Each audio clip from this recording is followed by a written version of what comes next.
Over the course of the last 3 videos of this series, we have set the stage for 2 interrelated mysteries of monumental cosmological significance.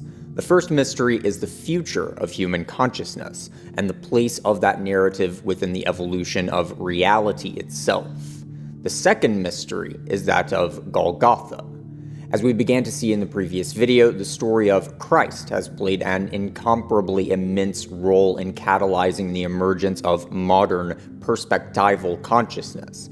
And yet, we have also seen the ways in which the underlying spirit of Christianity itself was the driving force which led to the breakdown of the seemingly idyllic medieval world which declared itself to be Christendom.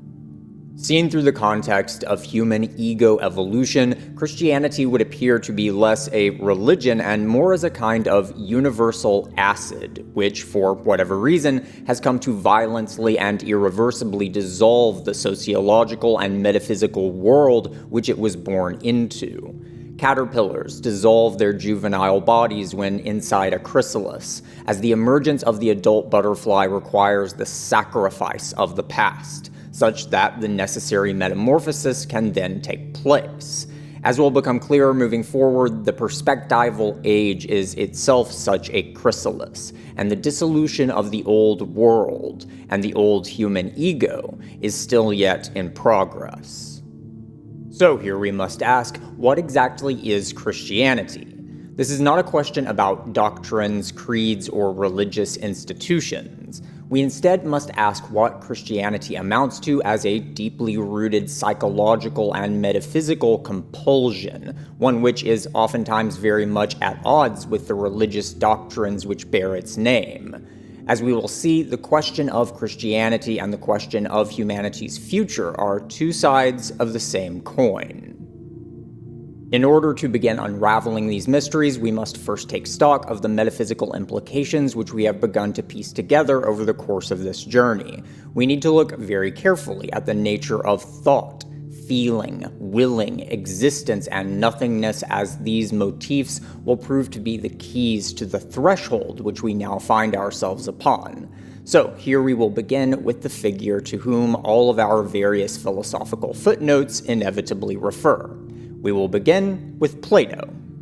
In virtually all sources of education on the topic, whether Google, Wikipedia, philosophy lecture halls, or even highbrow philosophical texts, we are told a very consistent story about a belief system known as Platonism. Platonism, so we are told, is a cosmology within which reality is grounded in a realm of eternal, perfect, unchanging transcendental forms. These forms are understood to constitute the being of all things that exist in the world around us. Form is pattern, and such patternicity can be seen as that which divides the world into discrete, intelligible entities. Without such forms, reality would be completely undifferentiated. All things would meld together into a completely uniform, homogeneous oneness, a formless nothingness, or chaos, in other words. Within such a cosmology, the transcendental world was understood as one of pure perfection and pure being. The immanent realm, conversely, was seen as a realm of pure chaos, pure unformedness, and this formlessness of nature was thus understood to be the source of all impurity, all imperfection, all death and decay, which contrasted with the timeless, eternal stasis of the celestial forms. Within such a cosmology, the natural world, which we experience through immanent feeling, is understood to be characterized by fallenness, by uncertainty, unpredictability, and hiddenness. Forms are therefore aligned with the domain of light and disclosure, while formlessness is aligned with a domain of darkness and concealment. So what we see in such Platonism is a basic duality of unintelligible non-being and intelligible being, which interpenetrate with one another so as to give rise to the realm of becoming, which the human organism finds itself within. So, with that said, it would thus seem that the primary task of the philosopher would be to bring the human intellect into contact with the intelligible aspects of reality. This task would be challenging precisely because the entities of the natural world were mere shadows, hybrids which arose through the intermixing of being and nothingness. When we look to the Socratic dialogues, this initially seems to be exactly what we see. Socrates asks questions about the nature of concepts such as beauty, truth, love, and courage, but is unsatisfied by the inconsistencies and vagueness which he finds in the answers of his interlocutors. As such, Socrates would seem to believe that the meanings of these terms are rooted in eternal, perfectly self-consistent forms, which we can arrive at by simply thinking our way towards the underlying definitions which constitute such forms. Despite the initial appearances, however, Socrates seems to consistently leave both himself and his interlocutors unsatisfied. Socrates never actually arrives at a single definition of a form. His interlocutors enter into these dialogues believing that they understand what these concepts mean, but leave them in a state of disoriented confusion as they are unable to arrive at a clear, intelligible definition which seems adequate to the way that these terms are actually used. If the forms consist of pure intelligibility, pure disclosure, then why do these brilliant thinkers seem so utterly unable to disclose the forms themselves? Many philosophers would look to this as a flaw within the worldview being promoted by Socrates, while others would look for ways to gloss over this seeming flaw in defense of the so-called Platonism, which Socrates allegedly advocated for. I, however, believe that Socrates was quite more clever than he is often given credit for. I believe that his inability to arrive at a solid definition of a form is not a failing, but rather it is a very intentionally presented clue, which we are beckoned to follow. Here we must remember that Socrates distinguishes between dianoia and noesis. Dianoia is what we could call discursive thought. Is the kind of thought which uses concrete definitions and logical reasoning to engage in procedural, systematic thinking. If the forms were constituted by clear-cut, unchanging definitions, then one would assume that dianoia would allow us to arrive at the forms directly.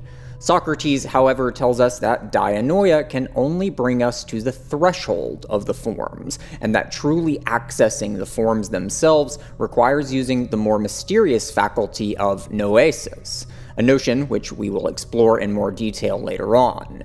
We should also keep in mind that Socrates describes the task of accessing the forms as anamnesis, as a remembering, not a defining.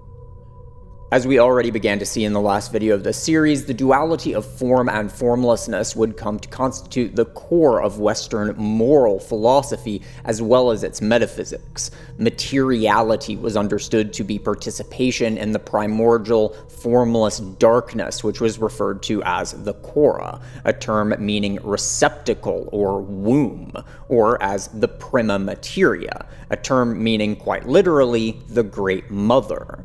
As Friedrich Nietzsche would quite rightly come to see, we find within the Western tradition a very pronounced current of mistrust, ambivalence, and even outright disgust towards the bodily realm.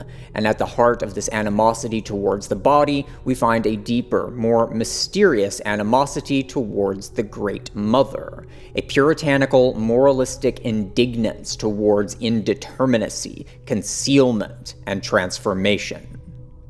Within his text, The Genealogy of Morals, Nietzsche tells us that intellectualism itself tends to be contaminated by a kind of bitter disavowal of life, a deeply rooted mistrust of nature and the body, which is found in the deepest roots of Western metaphysics and perhaps even metaphysics in general across all human cultures.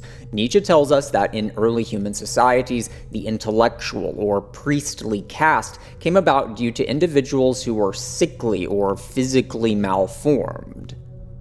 Unable to participate in the struggles and triumphs of the imminent world around them, unable to enjoy the virtues of social power, sexuality, conquest, wealth, and success, these crippled, sickly individuals instead turn their attention inward, towards a world of ideas, thoughts, memories, and spirits. Although it might seem that Nietzsche is essentially just fabricating this narrative to support the conclusions he had already arrived upon, archaeological evidence would seem to completely vindicate Nietzsche's assertions.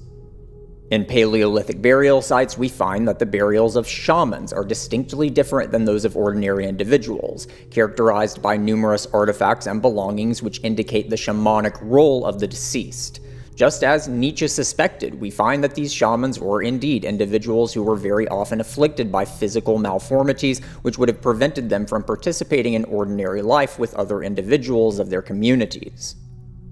According to Nietzsche, this is a tendency which we see throughout the entire history of religion, philosophy, and even modern science. These spiritualistic pursuits are driven by individuals who feel alienated from the immanent realm due to physical or psychological malaise, which results in a bitterness and resentment towards embodiment itself, and towards femininity in particular, a barely concealed disgust towards the natural world, towards the human body, towards sexuality, and ultimately towards all things which cannot be captured, contained, and taxidermied by the codifying, categorizing, and order-imposing impulses of the intellect. In his text titled Matter, the Neoplatonic writer Plotinus offers us what is perhaps the most illuminating picture of the relationship between the Western intellect and the bodily world, both in terms of what materiality itself truly amounts to, as well as the psychological sense of moral revulsion towards matter which has characterized Western thought. Plotinus was an adherent of Neoplatonism, a philosophical tradition which unambiguously did promote the cosmological system which is so often dubiously attributed to Socrates. Plotinus certainly did believe that ultimate reality consisted of eternal, unchanging, perfectly pure forms, which were the essence of intelligibility itself. Within such a cosmology, it is the intelligible realm of pure concepts, which is understood clearly and unambiguously, while the natural world of becoming and imperfection seems to be out of place within such a metaphysics.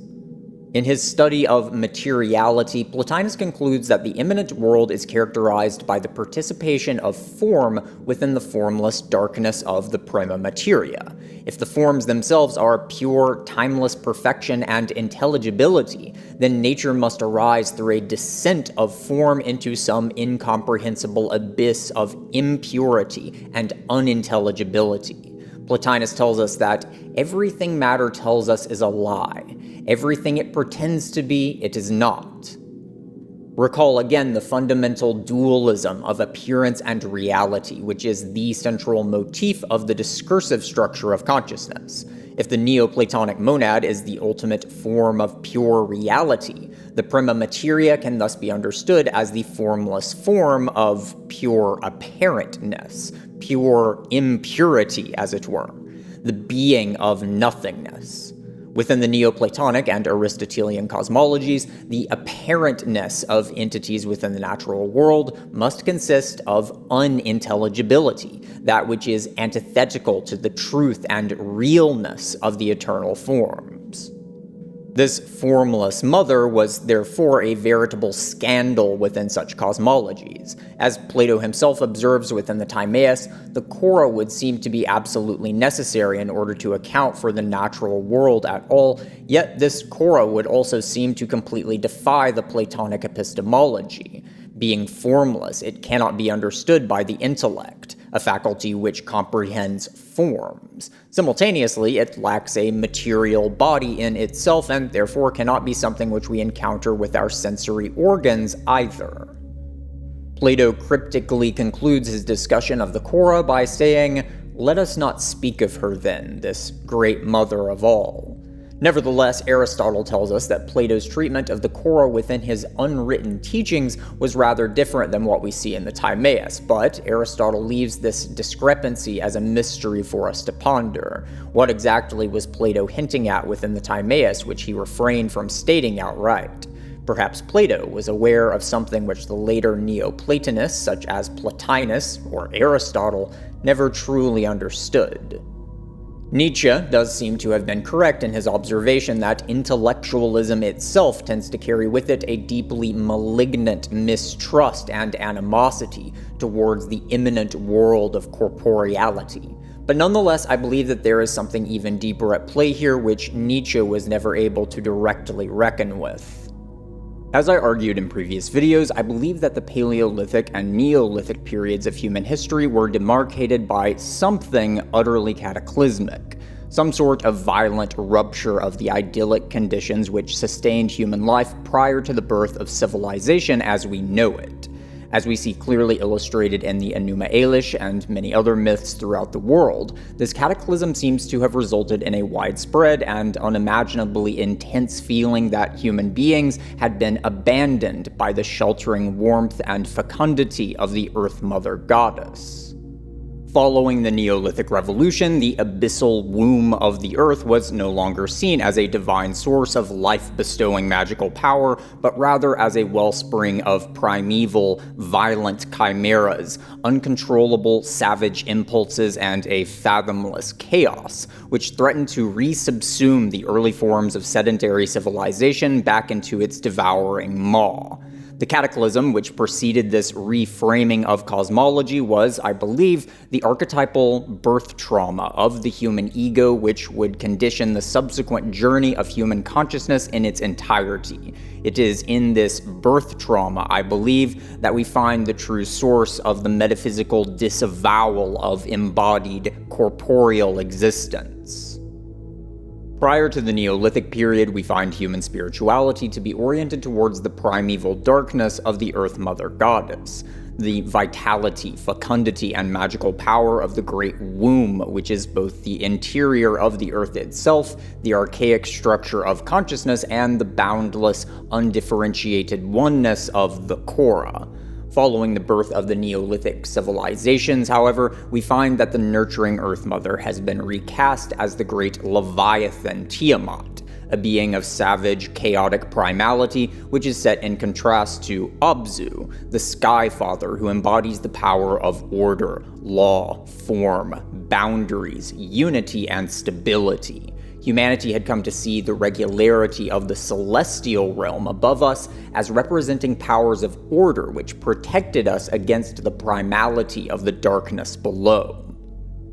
City walls came to divide a distinctly human world from nature, and soon metalworking would become a central hallmark of human civilization. The raw, chimeric amalgamations of ore drawn from the body of the earth were purified by fire. Fire, which was understood to be a power drawn down into human hands from another, higher realm of order which transcended the fallen world which we found ourselves within. Alienated from, and I suspect quite nearly annihilated by the Great Mother, humanity came to seek its salvation in the Great Father, a cosmic spirit of order, unity, light, and fire whose powers could shelter us from the primeval maelstrom that nature now appeared to be.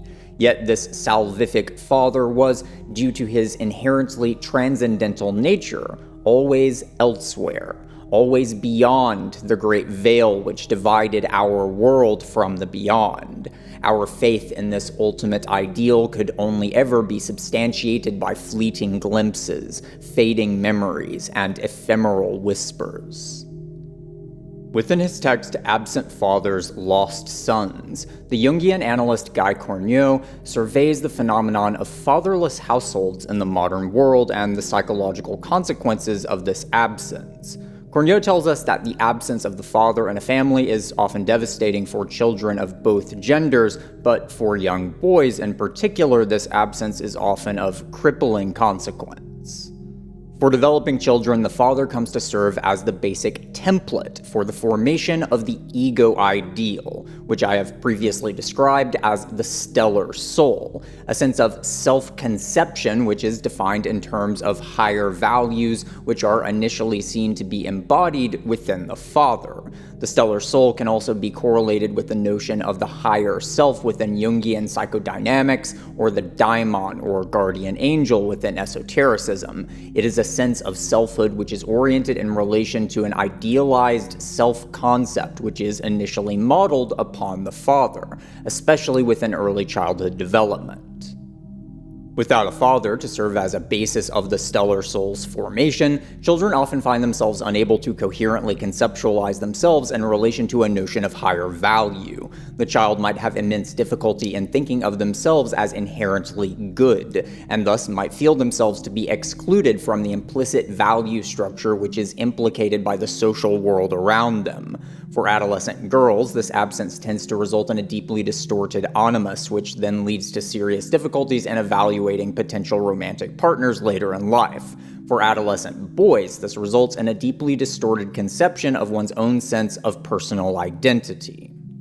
Within his text, Corneau tells us that one of the least damaging situations of father absence is one in which the father passed away when the child was very young. If the father perished in war or in some sort of job-related accident, then very often the mother and other family members will speak of the father in very elevated terms, depicting him as a kind of martyr for the family. Rather than resulting in a tarnished father ideal, these situations instead tend to result in a father who is hyper-idealized. This is undoubtedly a less damaging situation for the psyche of a developing child, but nonetheless, the situation brings with it another kind of danger. This hyper-idealization can often result in a stellar ideal which is impossibly unrealistic, and the child will ultimately be forced to confront that he has come to define himself in terms of an ideal which is simply impossible, an ideal which simply cannot be reconciled with the real.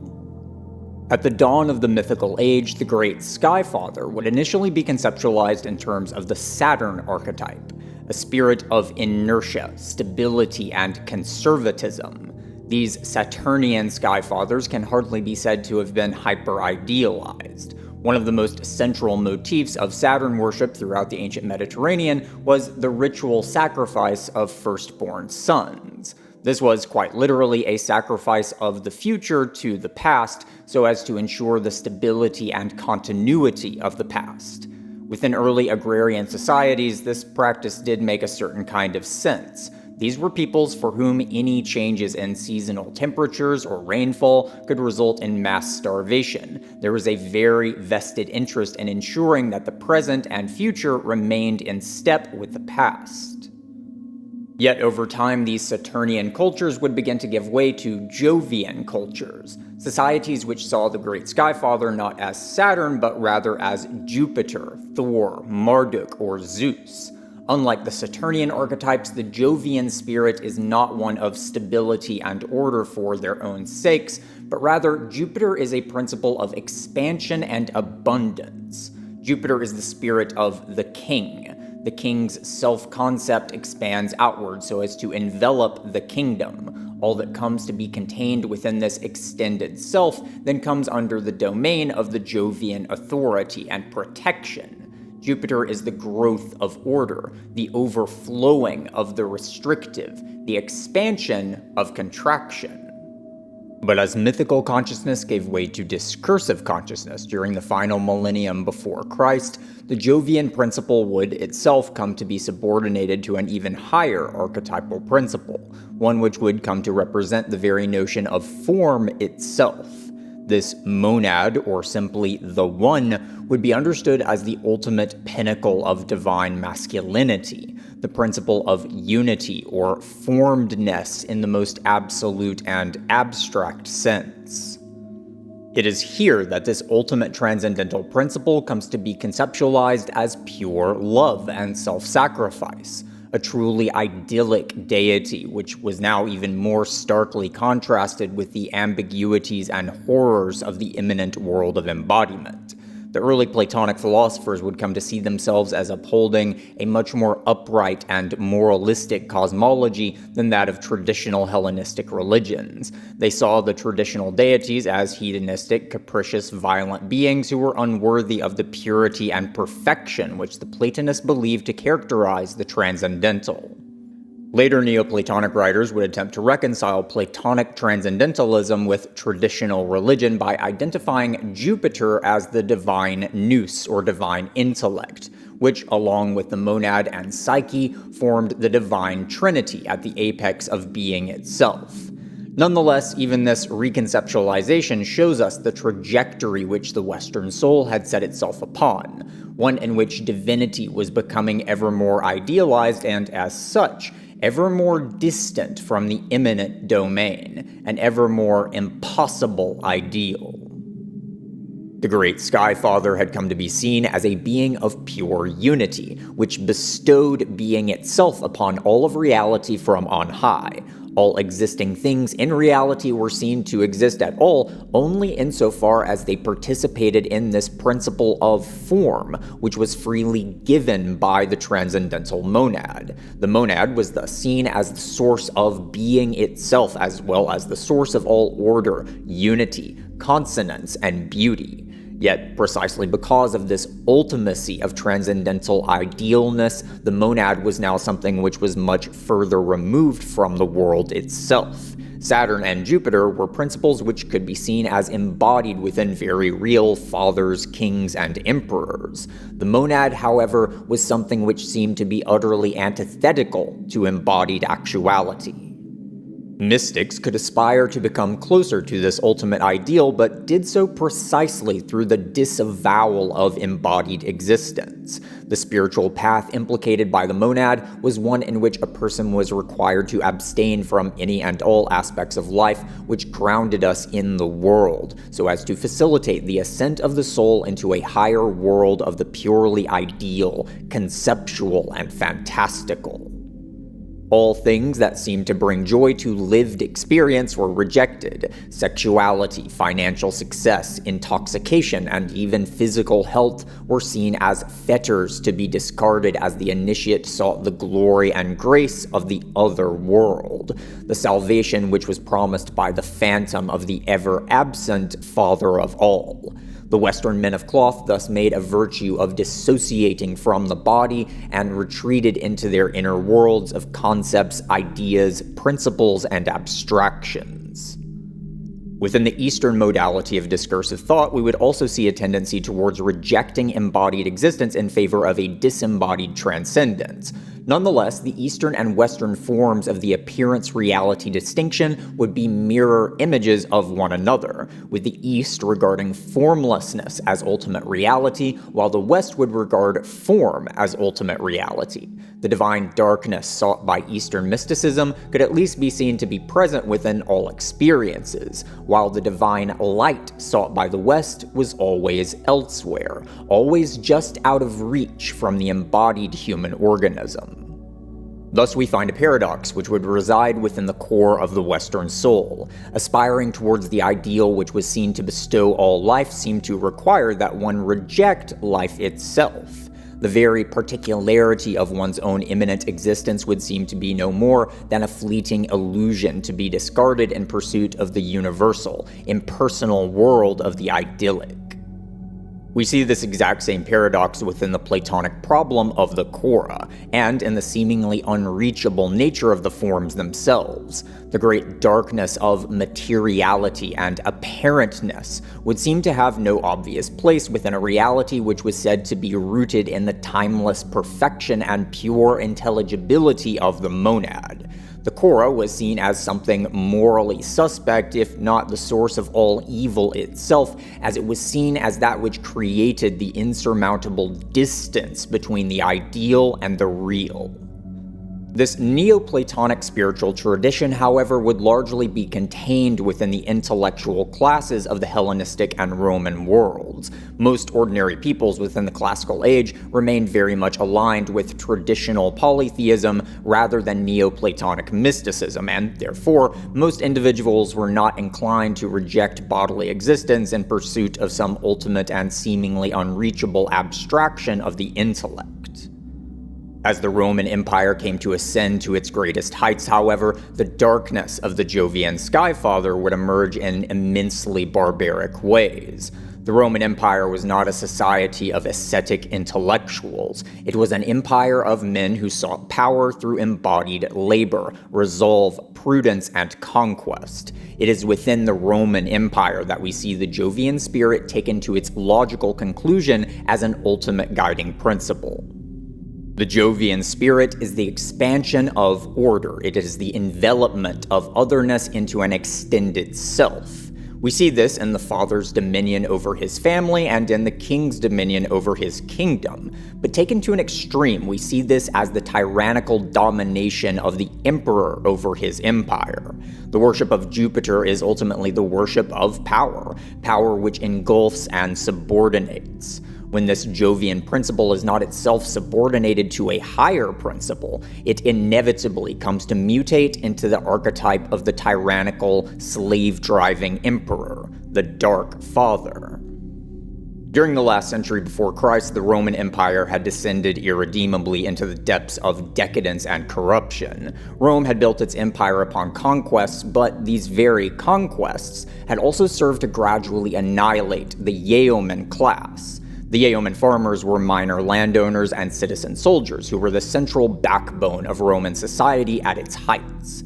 Through imperial conquests, however, the elites of Roman society were able to swallow up the land of these landowning citizens. Roman wars often lasted many years, during which time the yeoman farmers were required to serve as soldiers far away from their small estates. In their absence, the land would fall into disrepair, and very often these soldiers would be forced to sell their land to the estates of much more wealthy elites upon their return from war.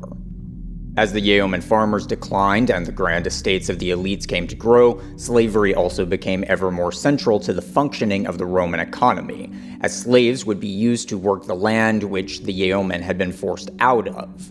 By the 1st century BC, some 30 to 40% of the Italian population had come to consist of slaves. The broken yeoman class had become an underclass of landless urban citizens who lacked the wealth and cultural cohesion needed for political leverage. To make a very long story short, Rome had become a parody of itself, as the Jovian Skyfather had mutated into a twisted, tyrannically ravenous beast.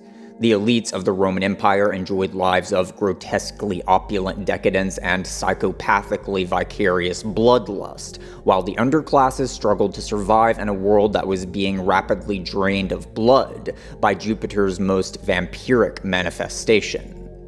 Here we see again a motif which we have seen in numerous ways in previous videos: the dialectical inversion by which a spiritual force mutates into a perverse mirror image of itself when that spirit loses contact with its own underlying ideal. Here we see what occurs when the Jovian principle becomes untethered from the more fundamental ideal which underlies it. But this of course begs the question, what exactly is the truly ultimate principle which the Jovian principle must align itself with in order to be properly integrated? The Neoplatonists, of course, would argue that this ultimate principle is that of the monad. However, this conception of divinity was in many ways a deeply abstract aspiration, which was much more oriented towards the learned intellectuals of the elite. Neoplatonism and Aristotelianism were very far removed from the coarse, rugged reality which most human beings found themselves within. Rejecting embodied existence in favor of ascetic, cerebral aspirations was simply not an option for the millions of slaves and commoners who had no choice but to actually live in the immanent world. These paradoxes of the Western soul would ultimately come to be answered by an even greater paradox. Not by a work of philosophical genius, but rather by a story. Not a mythical account of gods, but rather an account of something which was actually experienced by a particular living and breathing human being. This story, of course, is that of Jesus of Nazareth. For now, I have to forego a detailed analysis of what the story of Christ actually amounts to metaphysically. There are a number of pieces that still need to be put into place before we can really begin to unpack what the life of Christ truly implies. For now, however, we should note that the success of early Christianity was in many ways specifically due to its contrast with both traditional polytheism and Neoplatonism. Jovian polytheism was a religion of success, wealth, power, and abundance, while Neoplatonism was a religion of ascetic intellectual escapism. Christianity, conversely, was a religion of the masses, a spiritual path which, at its core, affirmed the struggles, pain, and simple joys of ordinary human existence. Christianity promised the salvation of the individual human person and the redemption of the body. More fundamentally than any philosophical interpretation, it was this core affirmation which was responsible for the unprecedented growth of such a seemingly bizarre and radical form of spirituality. Christianity defined itself as a radical disavowal of the Jovian power structures which had come to be characterized by militaristic domination and financial exploitation. Simultaneously, Christianity defined itself as a radical affirmation of the embodied human individual in contrast to the world of impersonal, transcendental ideals. Christianity was therefore a spiritual movement with immensely destructive potential for the Roman world which it was born into. As Christianity became ever more ubiquitous, it threatened to completely annihilate the Roman world itself, as Christians were motivated to completely reject the Roman forms of social organization in favor of creating a radically novel form of human solidarity.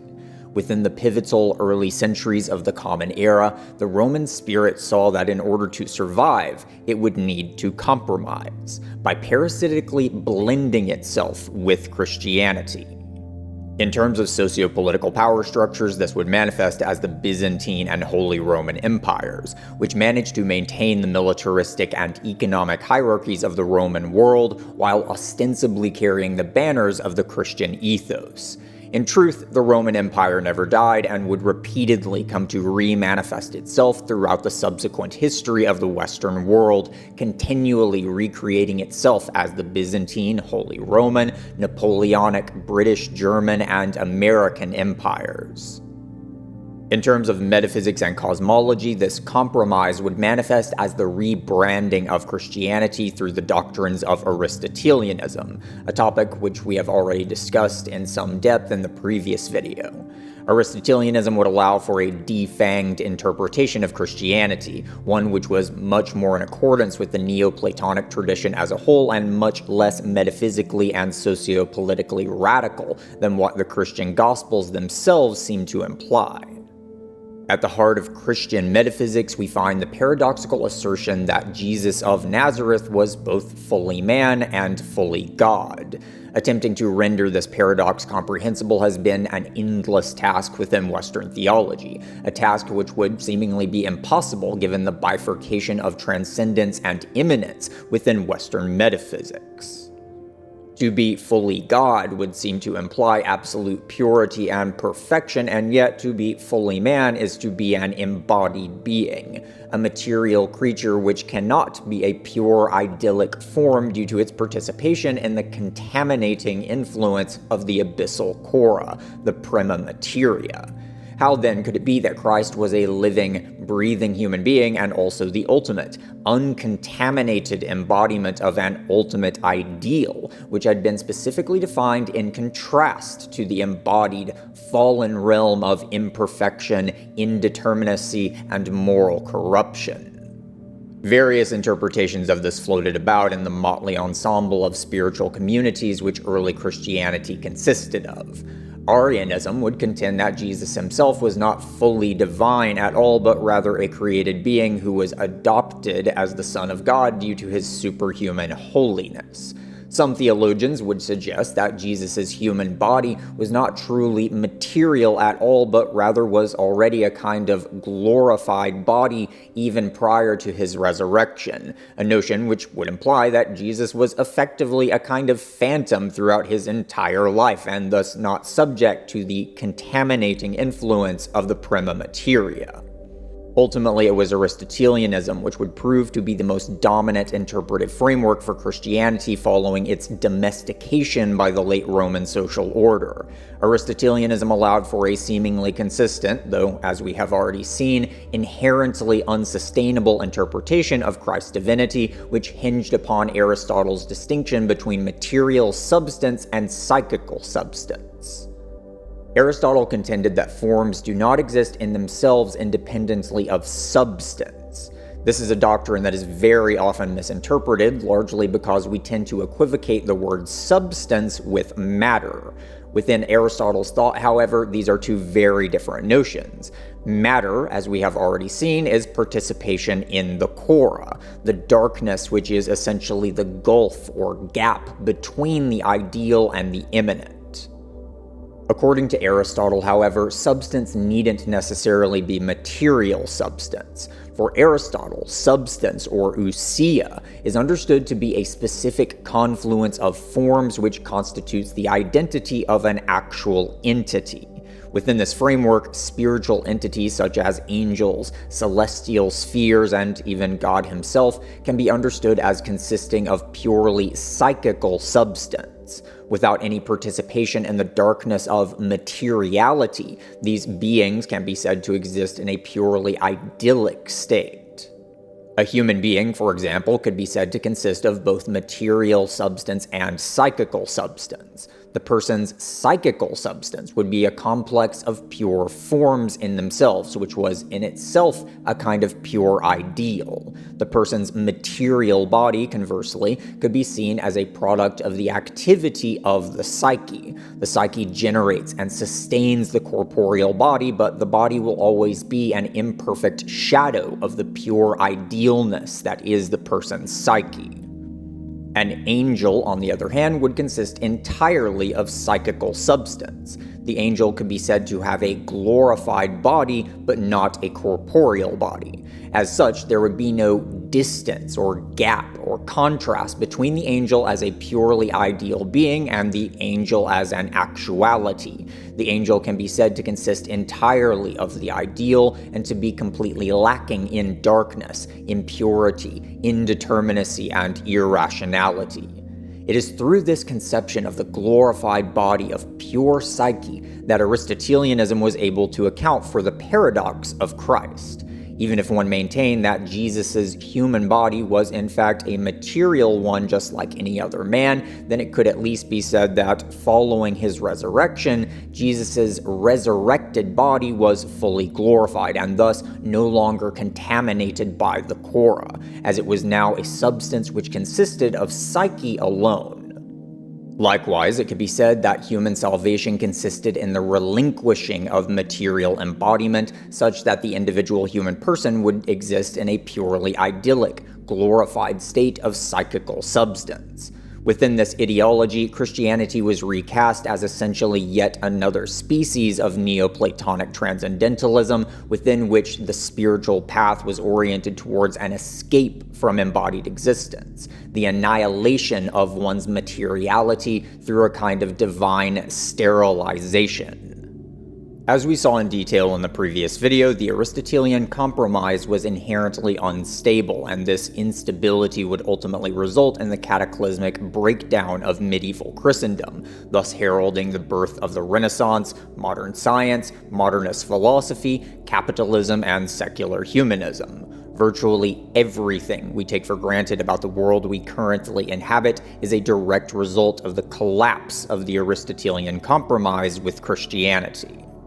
There were numerous reasons for this collapse, some of which we have already explored, but for now, what is most significant here is the role of the material human body within the life of Christ. One must jump through a number of intellectual hoops in order to argue that Jesus' human body was both material as well as being a perfect instantiation of the monad, an entity which was explicitly defined in opposition to materiality. Furthermore, it is also equally difficult to argue that Jesus' resurrection body was glorified in the Aristotelian sense of pure psyche. Within the Gospel of John, Jesus is said to have shown the wounds in his hands and side to his disciples in order to prove to them that he was the same person who died on the cross. If the resurrection body is understood to have been nothing but pure, idyllic form, then how could such a psychical substance have wounds? The Aristotelian compromise with Christianity was a desperate attempt to maintain the duality of matter and form, which constituted the core of the Neoplatonic and Aristotelian traditions. What we actually find within the life of Christ, however, is precisely a confrontation with this duality, one which ultimately must come to transcend that duality. The life of Christ is the culmination of a journey set in motion by the birth of the human ego itself. It is a confrontation with a sense of fallenness, which we see depicted in the Garden of Eden. It is also a confrontation with the contradiction between matter and form, which arose from the Great Cataclysm, the Great Deluge, which divided the Paleolithic and Neolithic worlds, and gave birth to human civilization as we know it. In order to understand the implications of this confrontation, however, we must now return to our examination of the human ego itself. Specifically, we must now return to the awakening self-awareness of human subjectivity. As we saw in the previous episode, the breakdown of Aristotelian Christendom would coincide with the birth of the perspectival age. As we have seen throughout this series, each structure of human consciousness has corresponded to an incorporation of a specific layer of the human composition into the manifold of the human ego. The human ego is a sense of I amness, and within each structure of consciousness, we find that the concept of I has incorporated different aspects of the human organism into its domain. Within magical consciousness, the I is experienced as the vital body, or etheric body, the fluid metabolic forces which give shape to living physiology. Within mythical consciousness, the I is experienced as the sentient body, or astral body, the domain of behavioral patterns, impulses, drives, actions, and personalities. Within discursive consciousness, the I is felt to be the inner dialogue, the procedural, linguistic intellect which Platonic philosophers termed dianoia. Within perspectival consciousness, the human I comes to be experienced as I amness. We experience ourselves as being an inner world of experiences, which is divided from an outer world by the I itself. This perspectival awareness is one which is deeply self-reflective. We come to think our own thoughts, to feel our own feelings, to sense our own sensations. Perspectivity thus gives rise to an awareness of human awareness as an inner space, a field of pure potentiality within which subjective experiences may occur. Within the German phenomenological tradition, we find the most explicit and well-developed philosophical analysis of human subjectivity. It is within this tradition that we find the culmination of the perspectival ego, as well as the clearest intimations of what this ego must ultimately become. The philosophers who contributed most significantly to this philosophy of subjectivity are undoubtedly Kant and Fichte, but here I want us to instead look to one of the most divisive and unique philosophers of this tradition, Friedrich Nietzsche. Nietzsche tends to be characterized as a viciously anti-Christian and anti-Platonic philosopher. This is, of course, perfectly understandable given that Nietzsche understood himself in precisely this way. If we begin to peel back Nietzsche's many layers, however, what we find is that Nietzsche was, perhaps above all else, an agonizingly Christian soul, one who came to encapsulate in his own life and thought a microcosm of a much larger phase of transformation which human consciousness itself has descended into, one which was brought about precisely by Christianity. Nietzsche's entire life was fundamentally a desperate search for a father figure. Nietzsche's father, Carl Ludwig Nietzsche, perished when Nietzsche himself was only 5 years old due to a long and protracted illness. As a child, Nietzsche adored his father, seeing him as an exemplar of moral rightness, duty, and piety. Nevertheless, his father's death would have a profoundly traumatic influence on Nietzsche, whose entire life would come to be characterized by a quest to define himself in relation to the hyper-idealized ghost of his father. As his intellectual faculties came to develop at a precocious age, Nietzsche would come to see his father as representing a naive, backwards asceticism which Nietzsche wished to disavow and disown. Nietzsche was a deeply Faustian figure, a man who found his greatest strength within his intellect, but who was also drawn forth into the world by a sense of wonder and exploration.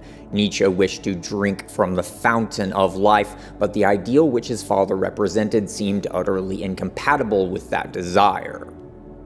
At around age 20, Nietzsche would discover the works of Arthur Schopenhauer, a philosopher who would be the first candidate for Nietzsche as a surrogate father ideal. At this stage, Nietzsche was primarily searching for a philosophy which could affirm the tragic in a way that his father's Christianity seemed unable to do.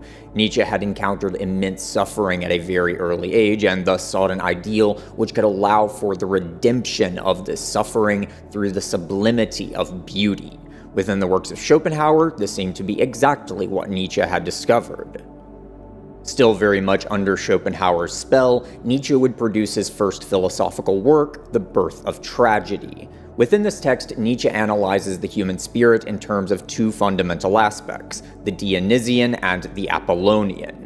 Nietzsche understands the Dionysian as a principle of primality, savagery, blood, sensuality, and intoxication.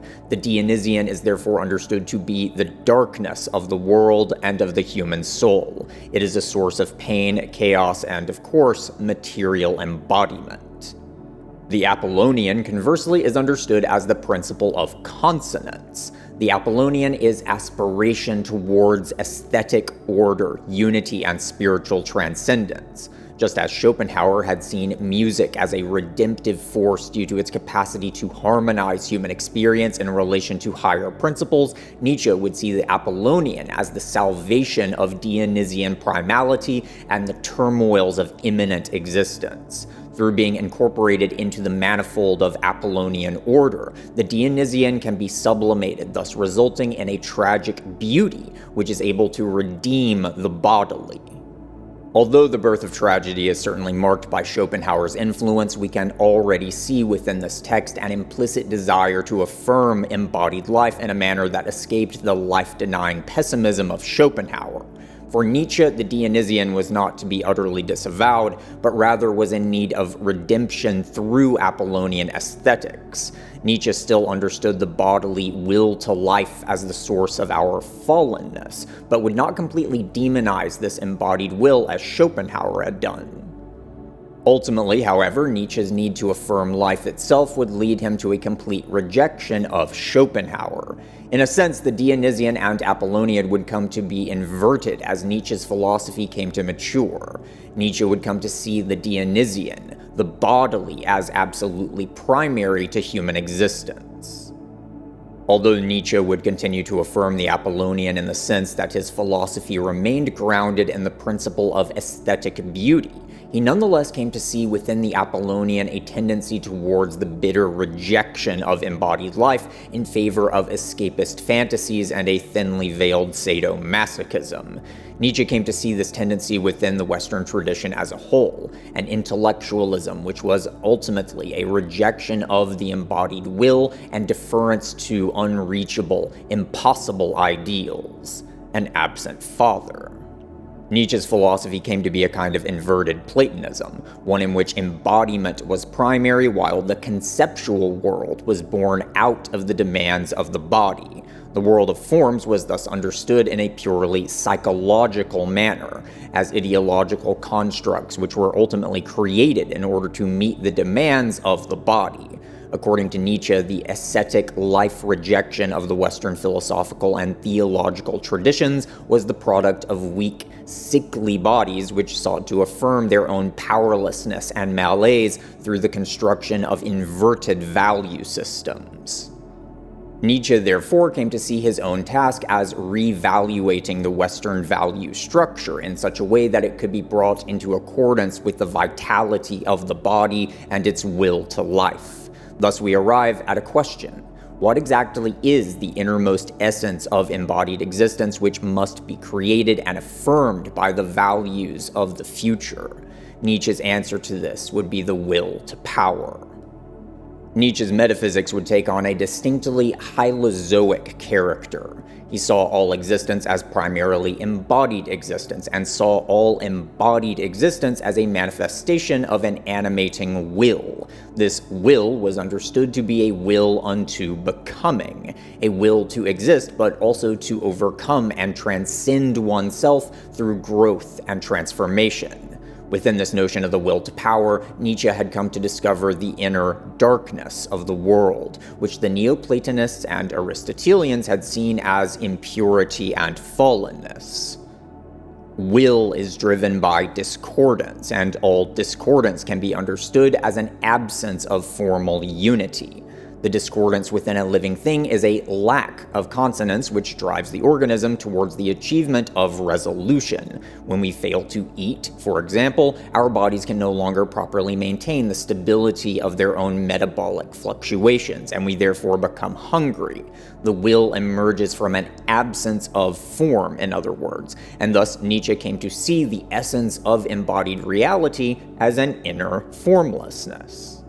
This conception of embodiment is actually rather in accordance with the view of matter which we see in thinkers such as Plotinus. The will to power, which is understood to be the essence of life, is in fact the very same formless chora which the Neoplatonic and Aristotelian thinkers saw as the basis of materiality itself. Nietzsche's philosophical journey had brought him into contact with the Great Mother, and Nietzsche felt that the affirmation of this inner darkness was the key to redeeming corporeal life. But then what exactly is the will of this darkness directed towards? Nietzsche had come to see philosophical value systems as being in some sense arbitrary. He saw the metaphysical as being generated by the physical, and this therefore implied that there was no pre-existing world of forms or ideals which the mind was required to accord with. All truth, beauty, and goodness were, according to Nietzsche, clay to be sculpted by the embodied will to power. Nietzsche saw himself as a philosopher of the future and believed that such a philosophy would need to affirm the creative power of the human being, the power of the human will to create values which could sustain, transform, and rectify human existence. This, however, led Nietzsche to a paradox. If there is no true necessity imposed by a formal realm which lies beyond the human mind, and the only purpose of such values is the affirmation of the body, then why aspire towards anything at all? Why not simply create values which affirm whatever your life happens to be? One could simply create a value system which affirms oneself as one actually is, closing the gap between the ideal and the real entirely. If one wishes to grow and thrive, then one must create values which are in some sense out of step with how things actually are. Without any gap between the ideal and the real, the very notion of aspiration simply dissolves. The only thing which remains, if anything, is the will of the body to sustain and perpetuate itself as it happens to be. Why not simply curl into a ball and starve to death while creating a value system which happens to affirm that very action? Furthermore, Nietzsche's rejection of the independent reality of forms also resulted in a kind of absolutist solipsism. Without any notion of truth or meaning which transcends the individual will, we find ourselves within the most isolating and alienating version of the Kantian subjectivistic prison. Nietzsche's inversion of Platonism thus resulted in a relativism from which there was no escape. In a world characterized exclusively by will to power, there would seem to be no basis for a mutual grounding in a common ideal beyond the blunt reality of coercive domination. Ultimately, Nietzsche found himself within a seemingly impenetrable shell of perspectival relativism which he was unable to escape from. He gazed into the abyss in a manner which demonstrated far more courage than what we find in almost any other intellectual. The abyss gazed back because that abyss was in fact the darkness of his own soul, and confrontation with that darkness is a task which human consciousness itself must undergo. Nietzsche was an agonizingly Christian philosopher in that his fundamental quest was one which sought the affirmation of embodied existence rather than escape into a world of abstractions.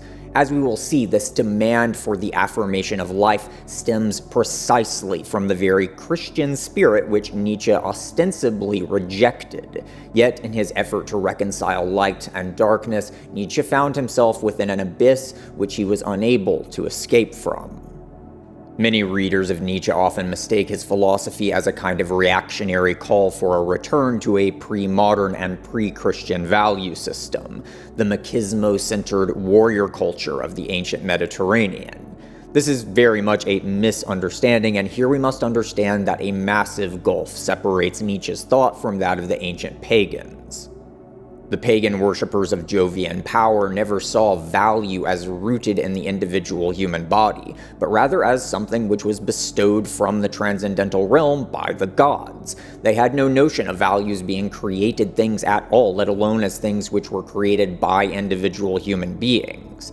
Nietzsche, however, was a child of the perspectival age. He saw concepts as things which were created by the human mind, rather than things which existed eternally within the world itself.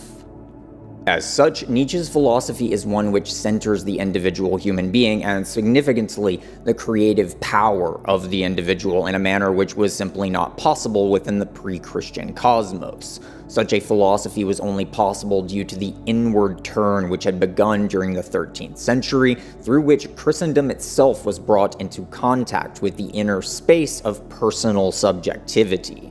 It was within the formlessness of this inner space that the Western soul came to encounter its own powers of conceptualization, and thus we gradually came to see the forms as things which could actually be produced by human subjectivity, rather than things which were simply given by a transcendental world. As we came to see the forms as within us, we came to see them as increasingly contingent upon our own perspectives, biases, assumptions, and motivations. Nietzsche's philosophy, which saw all form as projection of embodied eros, was the ultimate culmination of this trajectory. Nietzsche's philosophy points us towards the radical freedom which is revealed by this inward turn, but his philosophy also illustrates the immense danger of this subjectivism. Without any notion of universality which can transcend the particularity of the individual, the human subject finds itself within an inner abyss, with no way to ever truly make contact with anything which might facilitate the reconciliation of self and other. As such, we must now ask what, if anything, could have shown Nietzsche the way out of this solipsistic perspectivism. As we attempt to uncover the answer to this question, what we will find is that Nietzsche's philosophy only failed, insofar as he was unable to gaze deeply enough into the abyss which he had discovered.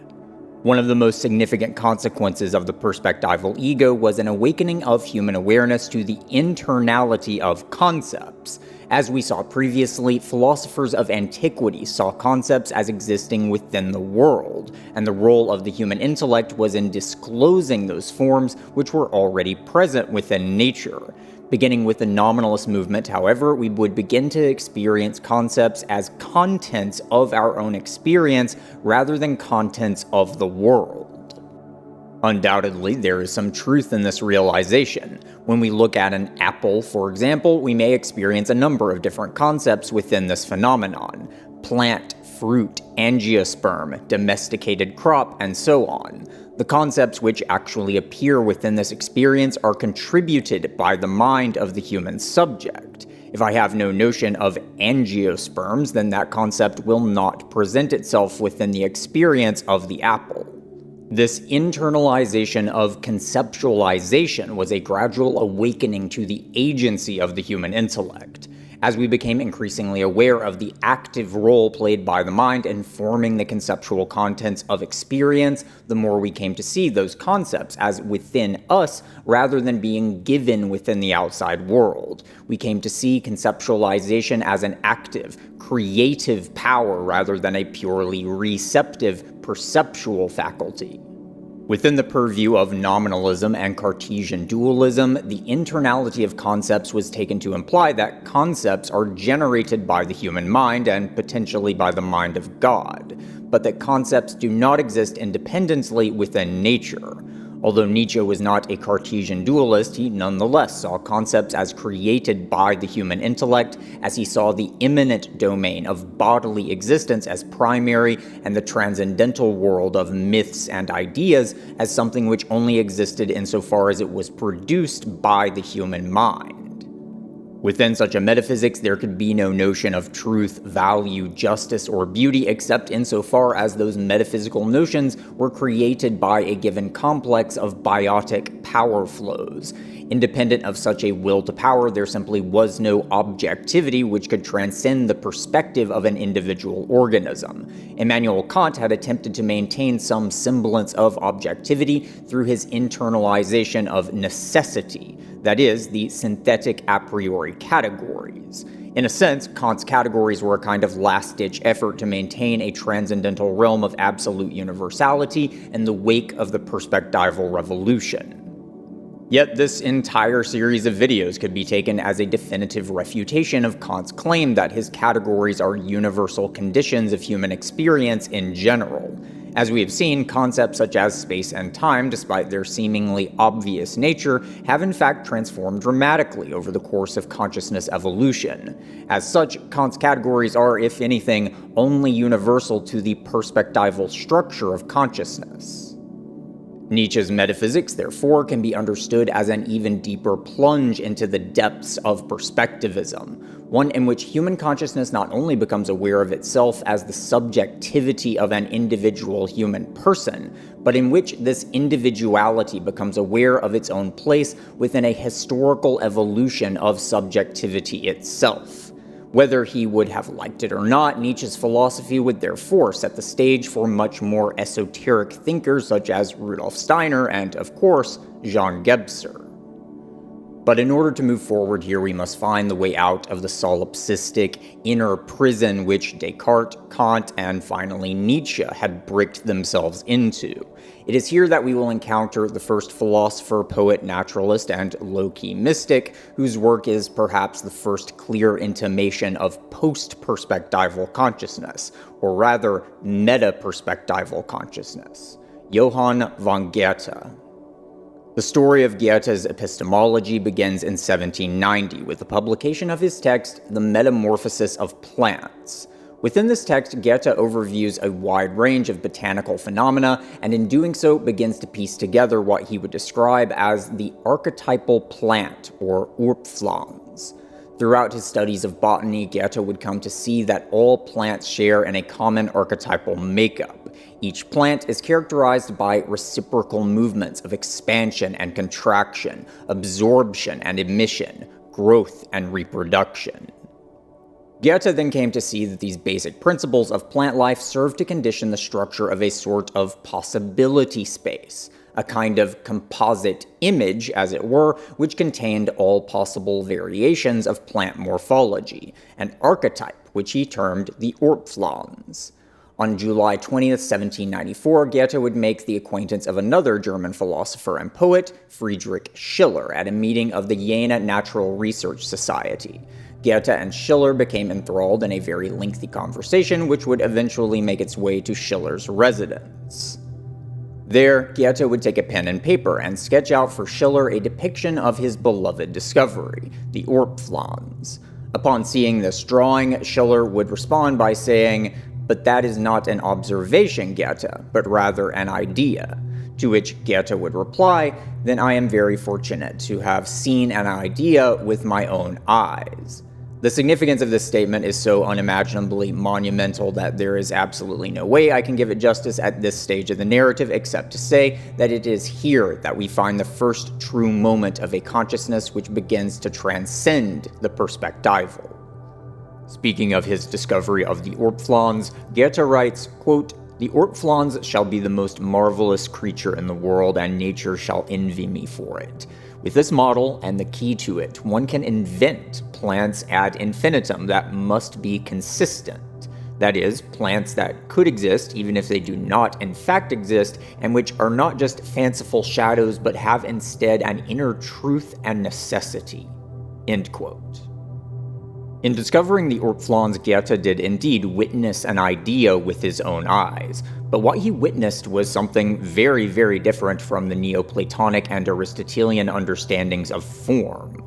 What Goethe saw was not simply an abstract, static concept which was clearly defined by some underlying logical structure. Rather, what we see in the orphelins is an amalgamation of actual plant forms which have been woven together by the common motifs which are shared between them. The logical structure of this idea is not a definition in the sense of discursive procedural thinking, but rather it is a kind of semiotic network of meaning which is woven together by common motifs, or, put more simply, by a kind of family resemblance. Goethe insisted that this was not simply an idea produced by his own mind, but rather something within nature, which he came to see within the particular phenomena which he observed. The orphelins is a composite of particular phenomena, but one which reveals an underlying coherence which Goethe came to see within all particular plants and their life cycles. Here we find yet another way in which this Goethean idea radically diverges from Neoplatonic and Aristotelian metaphysics. Goethe saw plant forms as patterns of cyclical metamorphosis, and as such, the orphelins contains within its own structure an encoding of transformation and change. The so-called Platonic forms, conversely, were understood to be necessarily static entities. Aristotle, for example, would have understood the vegetative psyche of a tree to be an archetypal model of the finished, mature plant. The seed and sapling would be seen as imperfect approximations of this archetypal ideal of the finished product, and therefore the juvenile versions of the tree would be seen as aberrations of this completed ideal. This, by the way, is why we see so many ugly baby depictions of Jesus in Christian art forms prior to the Renaissance. Depicting the baby Jesus as an actual infant would indicate that he was imperfect as a child, and therefore these artists attempted to depict the infant Jesus as essentially a shrunken version of the adult Jesus. This is hilarious, to be sure, but it also shows us one of the most severe limitations of the Western conception of form in general, and yet another point of friction between Aristotelian metaphysics and the Christian narrative which it was intended to interpret. Goethe's phenomena, however, contained within themselves the necessity of metamorphosis. The basic structure of the orphelins itself is defined by the temporal processes of fractal growth through expansion and contraction. The seed and sapling, and even processes of death and decay, are as much a part of Goethe's archetypal plant as the adult tree. So, if we are to take Goethe's claim seriously, that the orphelins was not merely created by Goethe's own mind, but was rather something which he discovered within nature, then we must now ask, how exactly did this archetypal structure come to be? During the mid-19th century, Charles Darwin and Alfred Russel Wallace would independently develop a theory of evolution by natural selection. Due to his advocacy of spiritualism, Alfred Russel Wallace tends to go largely unrecognized within science mythologies, with the vast majority of credit being attributed to Darwin. In reality, theories of biological evolution had existed for well over a century before Darwin's On the Origin of Species, but Darwin's contribution is generally considered to be of most groundbreaking consequence because Darwin's theory seemed to present a purely mechanistic and almost tautological process of evolutionary transformations. Ultimately, both Darwin and Wallace would find the theory of natural selection to be inadequate for fully accounting for the diversity and apparent purposive intelligence found in the biological world. In his later years, Darwin would come to entertain rather Lamarckian notions regarding the inheritance of acquired traits, and would speculate about a vitalistic law of growth inherent within organisms, which might serve to constrain and direct evolutionary changes. During the early 20th century, these inadequacies of evolutionary theory would come to be largely sidelined and ignored, as Darwinian natural selection would merge with Mendelian genetics, thus giving birth to the modern synthesis of evolutionary biology.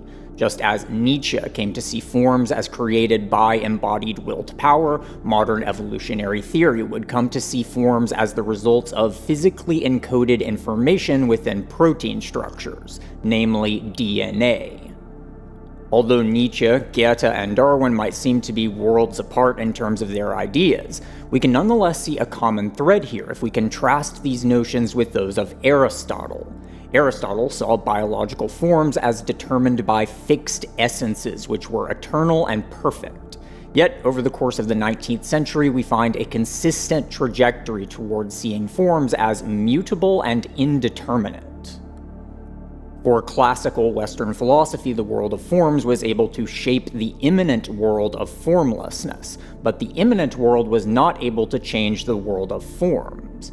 Although it might be tempting to see these evolutionary theories as a degeneration of Western philosophy and a triumph of physicalism and scientism, it is nonetheless the case that these evolutionary notions were laying the groundwork for a complete reimagining of the relationship between matter and spirit. Here, I want us to fast forward our narrative into the 20th century and look at a theory which is of far greater metaphysical consequence than it has ever been given credit for, one which I believe will prove to be absolutely foundational for the future of philosophy, science, and spirituality. This is the theory of morphic resonance, developed by the British biologist Rupert Sheldrake. If you want a far more lengthy exposition of morphic resonance theory and a detailed look at empirical evidence in favor of this theory, then check out my dedicated video on the topic. During the 1970s, the biologist Rupert Sheldrake would come to be increasingly disillusioned with the neo-Darwinian understanding of biological organisms. Neo-Darwinism held that living organisms were essentially no more than squishy machines whose physiologies and behavioral patterns were encoded within sequences of DNA. This paradigm assumed that all phenotypic traits could be explained in terms of proteins, which were synthesized through information encoded within DNA sequences. However, as Sheldrake attempted to actually account for the morphogenesis of actual plant species in this way, he found that the very same protein systems very often resulted in very different physiological forms. Something appeared to be missing, and Sheldrake sought to create a theory which could better explain what we actually find in nature. Ultimately, Sheldrake would develop a theory which he termed morphic resonance. Influenced heavily by the French philosopher Henri Bergson, Sheldrake's theory was grounded in the notion that memories are not simply coded information stored within brains, but rather that memory is actually inherent within the natural world itself. Sheldrake came to propose that morphogenesis is guided by a morphic field, which is informed by memory. Even the most basic living systems make decisions which shape their physiology and behavior, and those decisions then come to be incorporated into the morphic fields of similar organisms. Morphic fields are shaped by memories of past events on the basis of formal similarity. Memories which are most similar to processes unfolding in the present will have a greater influence upon shaping those present processes. As such, an organism will be most strongly influenced by its own past states, and secondarily by its parents and siblings. Other members of the same species will exert a still lesser influence, and this influence will diminish with organisms which are least similar to one another. Each morphic field is therefore a kind of composite image, which is composed of processes which have unfolded in the past. Through this compositing, similarities will come to be accentuated, while divergences will come to be diminished, a process known as automatic averaging. We can see an analogous process in the composite photography, which we looked at in the previous video. These composite images can be understood as useful illustrations of the morphic fields at work within human physiology. In many ways, Sheldrake's morphic fields very much resemble the psyche of Aristotelian metaphysics. Just as the Aristotelian psyche was understood to shape the physiology, behavior, and cognition of an organism by imposing form upon the formlessness of the prima materia, morphic fields likewise act to give shape to organic processes by acting to restrict indeterminacies in specific ways. However, there are also many crucial differences here, and these differences are of immense significance with regards to the broader metaphysical implications of morphic resonance. Within Aristotelian and Neoplatonic metaphysics, a psyche is understood to be a static configuration of eternal forms. This psyche is therefore itself an absolutely unchanging ideal. This very much accords with the Western modality of discursive consciousness in general, in which the transcendental shapes the immanent, but this is not a reciprocal relationship. The activities of the earth cannot alter the heavens. Morphic fields, however, are not static or perfect. Your behavioral field, for example, is in constant flux as your decisions and actions come to be incorporated into the field through memory. As such, this field might also come to include addictions or other such unhealthy behavioral patterns which have established themselves over time through repetition. So now let us return to Johann von Goethe and his archetypal phenomena, or Urphenomena. Within Aristotelian metaphysics, the Urpflanz is simply incomprehensible. It is a composite amalgamation of possibilities rather than a pristine, unchanging, eternal object. Seen in terms of morphic resonance, however, this Urpflanz seems perfectly natural. It can be taken to be the morphic field which is common to all plant life, a distribution of potentialities which is defined through the incorporation of innumerable memories, rather than by a pre-existing, purely transcendental idea. Recall again that within Aristotelian and Neoplatonic cosmology, matter is understood as the contamination of form by formlessness. The earthly realm is fallen in that it is characterized by mere apparentness, indeterminacy, concealment, and temporality. Taken together, the conceptions developed by Johann von Goethe and Rupert Sheldrake thus point towards a very different sort of cosmology, one in which there is in fact indeterminacy, temporality, and apparentness within the realm of psyche as well as within the earthly domain. We find here the implication that there is darkness within the realm of light just as much as there is light within the realm of darkness. Recall how in part 2 of this series we described the transition from magical consciousness to mythical consciousness as an intensification of the human capacity for abstraction. We saw how human religion transitioned from the veneration of ancestors, particular human beings who actually lived in the natural world, to the veneration of gods. Actual patriarchs became archetypal sky fathers such as Zeus, Jupiter, and Marduk. Actual matriarchs became Ishtar, Inanna, Aphrodite, and Venus. If we understand these archetypal deities as concepts which were formed through compositing the memories of actual human beings, then this transition is perfectly in line with the overall narrative of human consciousness, one in which the human mind has become increasingly empowered by the faculty of abstraction. As will become clearer later on, this is not to say that these archetypes didn't exist prior to human beings developing concepts of them within our cultures, but nonetheless, what we see here is the possibility that forms can be seen as dynamic, living entities rather than as static, eternal objects which are fully disconnected from nature. With regards to human ideas, this might all seem rather obvious. We form concepts by taking particulars and merging them together such that their commonalities come to define the abstraction. This is rather in accordance with the philosophy of immanence developed by thinkers such as Nietzsche, Deleuze, and the postmodernists. But looking to the works of Goethe and Sheldrake, however, what we find is the intimation that this compositing is also how forms within nature itself come to be generated independently of human language and culture. The 20th century philosopher and spiritualist Rudolf Steiner distinguished between what he termed living concepts and dead abstractions. For Steiner, living concepts were fluid and motile. They are ideas which are in constant communication with the phenomena which we actually experience in the world. Dead abstractions, however, are those which have lost contact with the living world and are now no more than static, inert mental images which are unable to be reshaped by experience. Recall again how Socrates implored his interlocutors to seek out a definition of, for example, goodness or truth.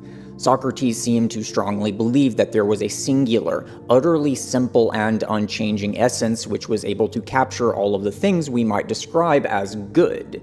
Yet throughout these dialogues we never arrive at a solid definition of such abstract goodness. The only thing that the interlocutors ever seem to learn is that their presumed definitions are false while never arriving at a true definition. Yet the kind of reasoning which we find within these dialogues is dianoia, or discursive thinking, a kind of mediated or secondary form of reason rather than noesis itself, which is said to allow for direct experience of the forms in themselves. Discursive thinking depends on axiomatic assumptions, something we see very clearly in mathematical reasoning and formal logic. These assumptions then allow us to take propositions and then use procedural, step-by-step thinking to arrive at conclusions which can be regarded as true under the condition that our assumptions are true.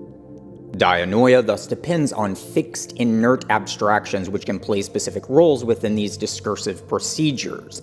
This is why philosophy undergrads often demand that you define your terms when trying to argue with you.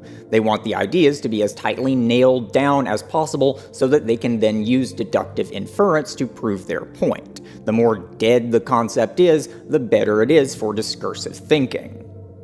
But this mode of thought necessarily relies on definitions which are simply established from the outset arbitrarily, and very often these definitions simply do not accord with how human beings actually use concepts in the real world outside of formalized games like mathematics and symbolic logic. To further understand the limits of discursive thought and the implications of those limitations, let us now turn to yet another 20th century philosopher, Ludwig Wittgenstein. Wittgenstein was an extremely interesting person for all sorts of reasons that I won't be getting into in this video, but if you are interested in his life and ideas, the biography titled Ludwig Wittgenstein, The Duty of Genius, written by Ray Monk, is absolutely worth your time. Wittgenstein's career in philosophy began with a movement which is today referred to as logical atomism. The three most important figureheads of this movement were Wittgenstein himself, along with Bertrand Russell and Alfred North Whitehead. Although these philosophers would come to radically diverge as their thinking came to mature, their early works shared in a common conviction about the nature of language and the intelligibility of nature. This logical atomism was rooted in the notion that the formal structure of the world itself could be succinctly captured through the use of the symbolic logic which had been developed since the works of Gottlob Frege, whose advances in symbolic logic were among the first radical departures from the Aristotelian logic which had remained dominant since antiquity. The logical atomists believed that a more fully developed philosophy of axiomatic logic would ultimately allow for a kind of perfect symbolic language which could fully capture everything that the rational mind might wish to examine. One of the most succinct examples of this reasoning is what we find in Wittgenstein's text, the Tractatus Logico-Philosophicus. Within the Tractatus, Wittgenstein develops what will become known as the picture theory of language. Essentially, this is a metaphysical conjecture that all meaning involves a correspondence or isomorphism between the logical structure of language and the logical structure of the facts which the world itself is composed of. At this stage of his philosophical development, Wittgenstein believed that all meaningful language was characterized by a hidden logical structure which, at least in principle, could be disclosed by translating the natural language into a formal syntax which could clearly express this hidden logical structure. Each meaningful use of language was therefore composed of atomic propositions which correlated with atomic facts within the world. This, however, put the meaningfulness of the Tractatus itself on rather shaky ground epistemologically. If all meaning was about facts in the world, then how could a philosophical conjecture about that very correspondence be meaningful? Wittgenstein himself was well aware of this problem, but didn't see the Tractatus as meaningful in the sense described within its pages. Rather, he saw the Tractatus as an almost mystical work which was intended to be discarded once the reader came to see the meaninglessness of the Tractatus itself, a ladder to be discarded after it had been climbed, as he puts it. With the Tractatus, Wittgenstein believed that he had quite literally brought philosophy itself to an end. There was simply nothing left to say about philosophical topics, as those topics had now been rendered meaningless. Wittgenstein would give up philosophy altogether and attempt to live a simple life as a school teacher in Eastern Europe. Ultimately, however, Wittgenstein would come to see that his picture theory of language was simply inadequate to the reality of meaning which he saw in the world. There were far too many instances of linguistic expression and symbolism, which seemed perfectly comprehensible but which could not be understood as propositions about atomic facts within the world. In a sense, Wittgenstein's Tractatus is very much akin to a sort of Neoplatonic metaphysics, insofar as Wittgenstein understood the world as consisting of rigidly defined structures of logical forms. In his later writings, however, Wittgenstein would come to develop a very different view of meaning, what would come to be called the usage theory or game theory of language. Within his text, The Philosophical Investigations, Wittgenstein would put forward many challenges which illustrated the inadequacies of the logical atomism he had once championed. Wittgenstein would instead argue that the meanings of linguistic expressions are determined by the roles which these different expressions play within living human culture forms. Outside of such living, breathing human life, linguistic meaning cannot be defined at all. Wittgenstein thus concluded that there are no hidden logical structures which condition the meaning of linguistic acts. A word such as chair, for example, is not an expression of a hidden logical structure which can be found in all of the various entities which we might call chairs. We might use this word to refer to bar stools, beanbags, or gigantic statues of chairs which no one could ever actually sit in. Whether any of these actually qualify as a chair is determined by the context of the linguistic expression itself, not by a hidden logical structure which can be found in all chairs. Wittgenstein thus came to see that universal categories such as chair or pipe or block are not defined by static logical syntax, but rather are more like networks of family resemblances. Take the word game, for example. There are many different types of practices which we might refer to as games. However, there is no singular, essential feature which all games share in common with one another. Rather, there is something more like a web of similarities which determines whether or not it is appropriate to call something a game. But this seems to beg a very important question. If two things in the world can be similar to one another, then what exactly does this similarity amount to? Let's say we have two metal pipes which are identical to one another. These two pipes are both parts which serve the exact same purpose within some sort of machinery. We can use either of these identical pipes within our machine, but if we use a different pipe with different properties, then the machine will not work. As such, it would seem that there are very real properties in the real world which can be expressed by both pipes simultaneously. There would indeed seem to be some sort of form which is present in both of our identical pipes, but not in other objects. How can it be that there is a real abstract property which exists in both pipes simultaneously if the meanings of words are not logical structures within the world, but rather merely language games played within human minds? Many have tended to interpret Wittgenstein's later writings in this way, as a kind of postmodernist anti-realism. Yet, as our pipes illustrate very simply, this anti-realist interpretation brings us into confrontation with the very same impasse which the medieval nominalists encountered in the 13th century. If ideas are simply symbols within human minds, then how can there be any order to the world at all?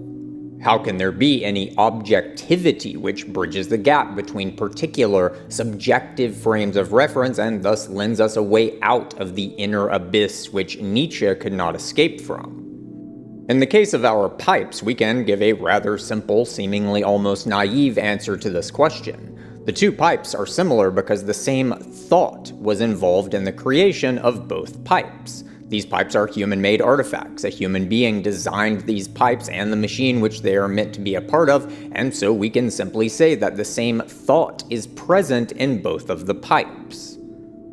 But can we extend this reasoning beyond the realm of human artifacts? What about two plants which are said to be of the same species? There might be innumerable differences between the two plants, but there could also be very real similarities. Both plants could have very real medicinal properties, for example, which are not shared by other plants. Can we say that this similarity is due to the fact that the same thought is present in shaping both of these plans? Can we say that there are language games being played by the world itself independently of human minds? If we are able to understand what thought truly amounts to, then we can indeed. If we begin to piece together the implications of the ideas that we have sketched out thus far from Goethe, Sheldrake, Wittgenstein, and even Plato himself, what we seem to find is something like this. There is a reciprocal, recursive relationship between the psychical and corporeal domains of reality. Psyche gives shape to the world by providing possibility spaces which living organisms are able to navigate as they grow, transform, evolve, and make decisions. Once these moments of actualization have been determined, they become incorporated into the past and therefore come to form a body of living memories, which we might otherwise refer to as the natural world. Nature is the domain of embodiment, and bodies are essentially complexes of memory. Every cell in your body is the continuity of a past cell division. Every scar is the memory of a past injury. Our bodies are effectively reservoirs of the past, which are carried forward into the future. Drawing upon the works of Sheldrake, Henri Bergson, and Alfred North Whitehead, we can conclude that the entirety of the natural world is in fact such a body of memories. All material entities within the world are the continuity of past decisions which have already been made, and which are carried forward into the present by a kind of ontological inertia. Or to phrase this in a more classical manner, we could say that this ontological inertia is the activity of the Saturnian spirit within nature. These memories then come to be integrated into the realm of psyche. They come to be composited in such a way that they become the basic archetypal templates of the forms which we see in plants, animals, human language, and all other morphogenetic processes which make up our world. This perspective would seem to be radically anti-Platonic, as it implies that there really are no eternal forms in themselves, but rather forms which are actively shaped through a mutual reciprocity between the transcendent and the immanent. Forms within matter become spiritualized through a compositing process which we could refer to as noesis, anamnesis, or simply as thought. These thought forms then give shape to living bodies, behavioral patterns, and ultimately the human symbolic thinking which we see in language, culture, art forms, technologies, and spirituality itself. What we find here is a loop of cosmogonic power, so now we should ask ourselves, how exactly might it be that this process came into being at all? Was there a first thought which gave rise to the universe? Could it be that the universe did indeed arise spontaneously from nothingness?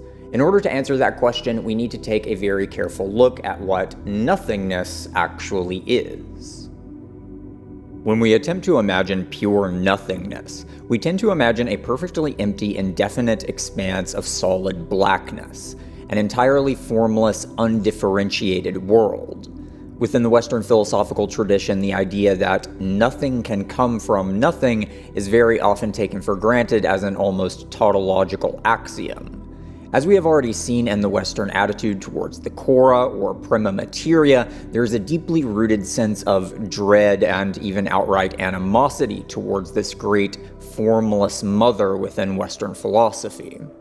It is also worth mentioning here that Giordano Bruno is one of the few figures that saw the formlessness of the prima materia as a creative, generative power rather than a merely passive, inert substrate. Later thinkers such as Friedrich Schelling and Martin Heidegger would also see nothingness as much more than non-being. Within Eastern philosophical traditions, however, we find a very different attitude towards the notion of nothingness. Within Zen Buddhism, for example, we find the notion of ultimate spiritual awakening as an understanding of sunyata, the realization that all things are in fact permutations of an underlying emptiness. Consider for a moment your own consciousness. So what exactly are you? Ultimately, you are the experiencer, the witness who perceives all of the various thoughts, sensations, and feelings which arise within the empty sky, which is you. We tend to identify ourselves with our own thoughts, bodies, and feelings, and there are some very good reasons why we should do so in ordinary states of consciousness. Dissociation is not necessarily a good thing, needless to say.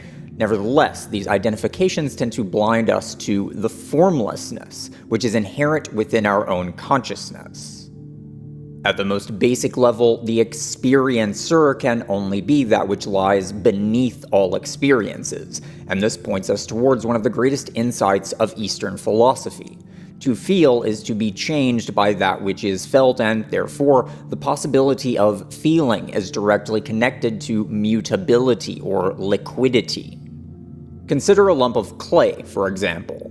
The clay is mutable and unformed, and as such, you're able to mold the clay into different shapes or impress different symbols or pictures into its surface. Its receptivity is its formlessness.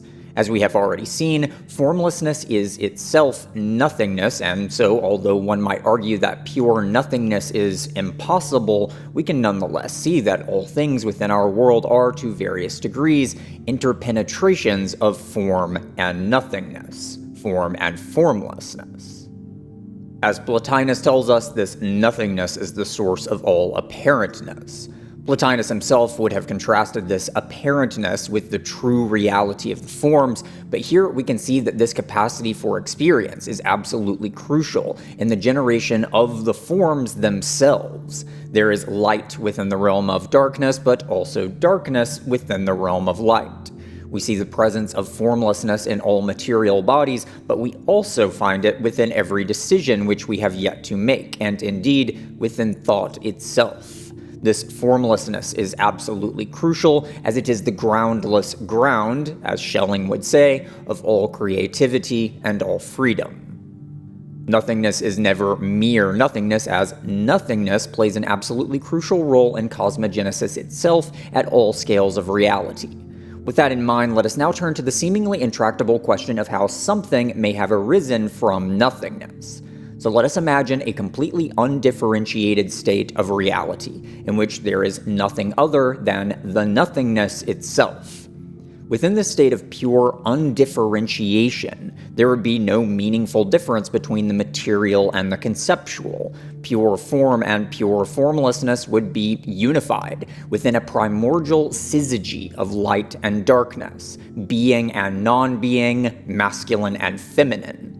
What we would have in such a state is an infinitum of potential for feeling. But what could this infinite feeling actually feel in a world of pure, undifferentiated oneness? The answer to that question would seem to be this. The primordial syzygy of pure being and pure non-being can only feel itself. There's exactly one quality which can be felt here, and that is the undifferentiated oneness of this primordial syzygy. However, as this oneness is felt, this feeling then becomes incorporated into the past, wherein it becomes a memory, which, as we have already seen, is the raw material from which concepts come to be generated. The immanent feeling of oneness becomes the conceptual feeling of unity. The concept of unity itself becomes an ideal, the most singular, primordial form which we could identify with the monads of Plato, Giordano Bruno, or even Leibniz. This recursive, self-reflective experience of unity is, in fact, subjectivity itself.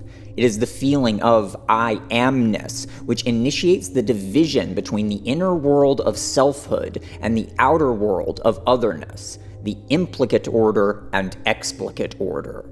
As we find within the works of Kant, and even more explicitly within the works of Fichte, this I am is a conceptual experience which is in fact the form of unity itself, the most basic metaform or form of formedness, which the Neoplatonic tradition held to be the beating heart of all reality, the synthetic unity of apperception.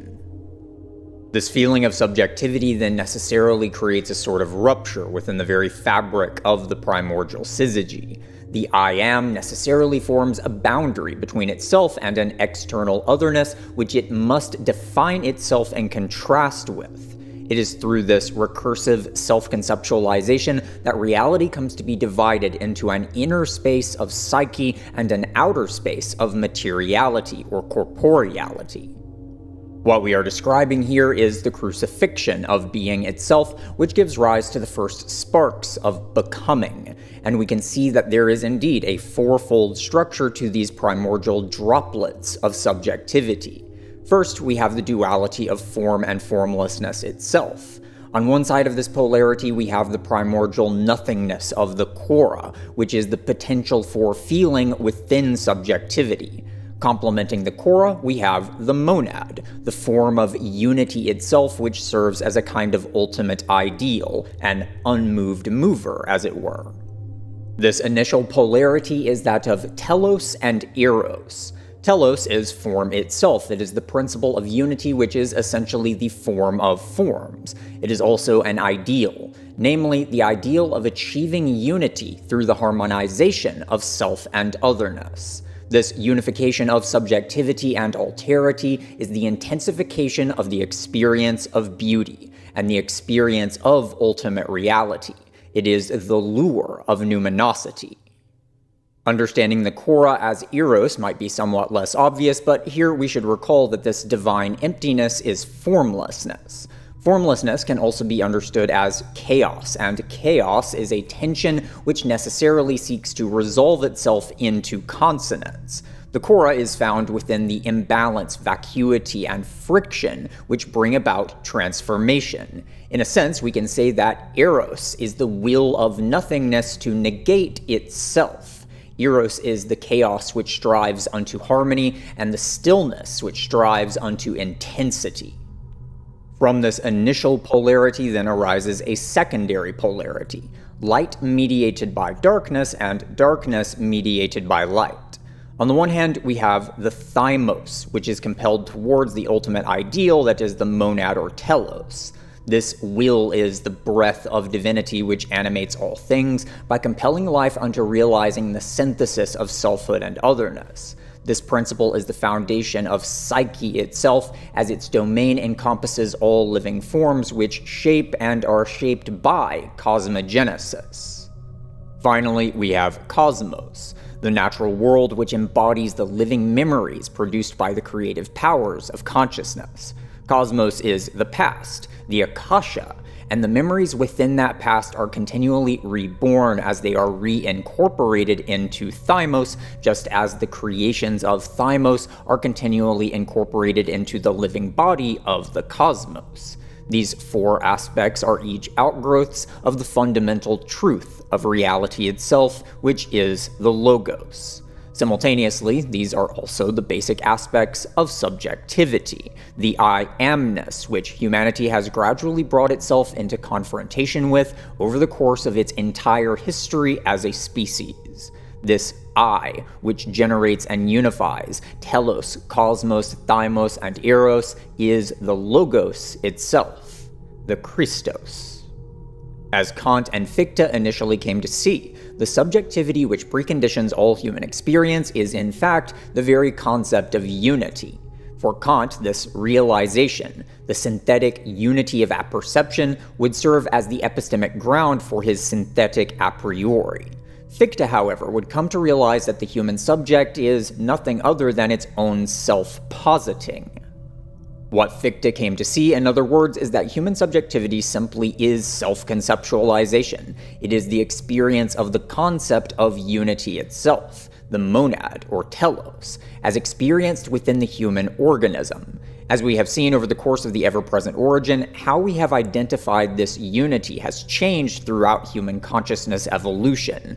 Magical consciousness experiences this self-unity within the vital body, while mythical consciousness experiences it within the sentient body, and so forth.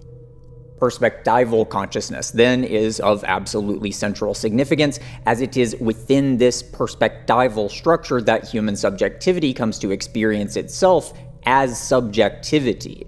We come to experience the concept of I as being the inner space which is defined by the I itself.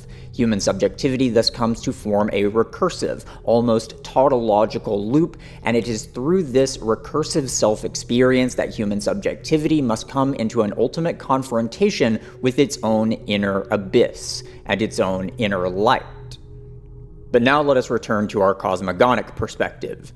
If subjectivity itself emerges spontaneously from the primordial syzygy due to the very receptivity of its undifferentiated oneness, then how would this manifest?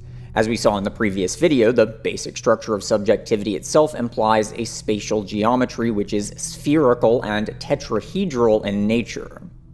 If we are to assume that our primordial syzygy is an indefinite, boundless expanse of pure oneness, then the basic moments of subjectivity would begin to arise throughout this entire expanse. These would be what Giordano Bruno described as the basic sparks of creation. These sparks of subjectivity would be innumerable, but nonetheless they would each be moments of one and the same I amness. For reasons which will be elaborated later on, the biological human body is required for unique, individualized subjectivity.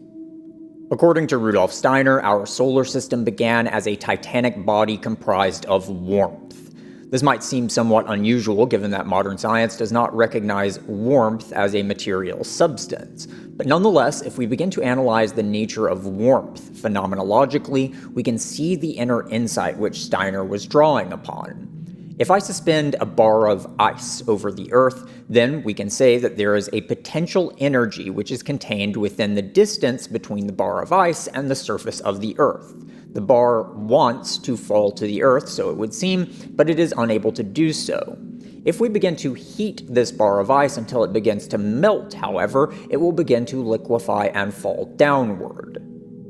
If the bar of ice is heated so much that it is completely liquefied, then the bar will come to spread itself onto the Earth such that it comes to conform to the overall shape of the Earth as much as it can. The ice will have relinquished its individual identity so as to become one with the identity of the Earth.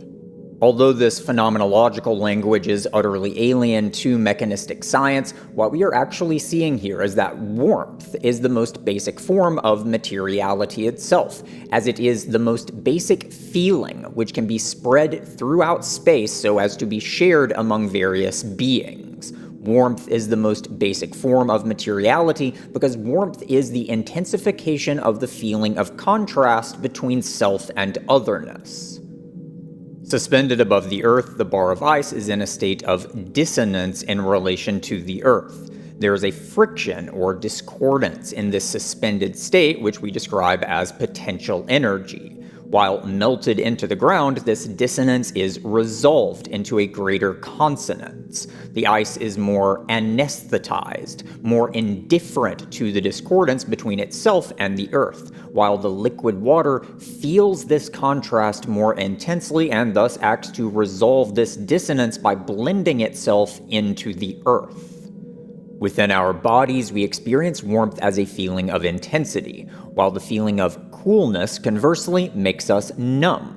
When we describe someone as unfeeling, we might say that they are cold. A loving demeanor is described as warm, and extreme agitation is described as fiery. These are not simply poetic flourishes of language, but clues, which point us towards one of the most important phenomenological insights of esoteric science. A solid object is solid insofar as it is irresponsive to its environment, and thus is able to retain its own form, the repetition of its own previous states, irrespective of its environment.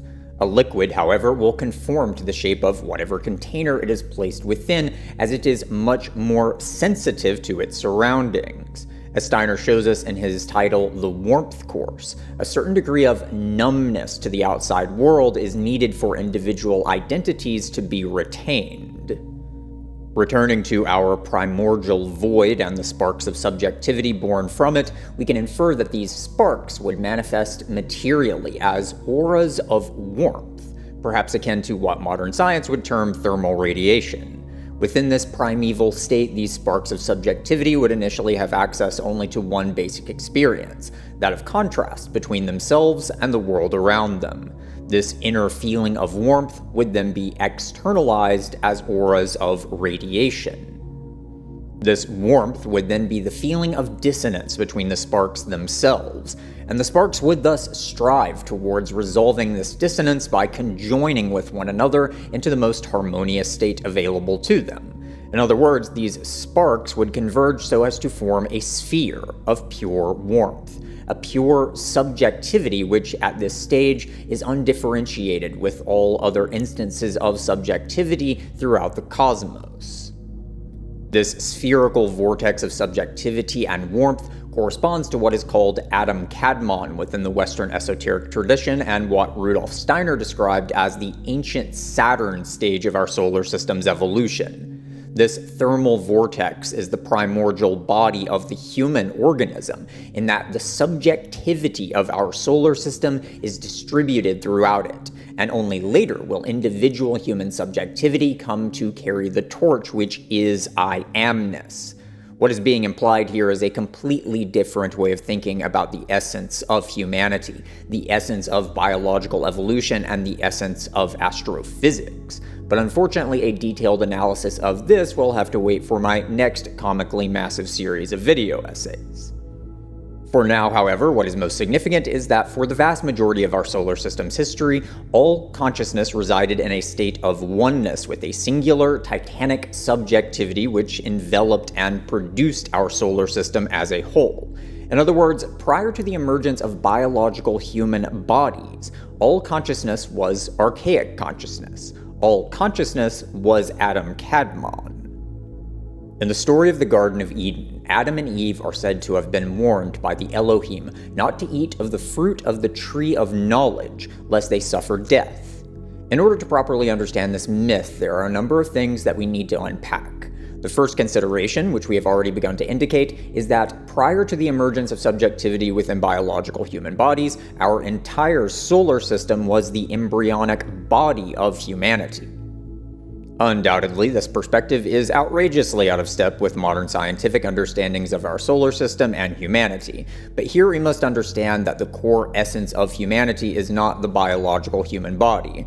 Rather, it is subjectivity itself. As we saw in part 1 of this series, the archaic structure of consciousness is one in which there is not yet any division between inner and outer worlds.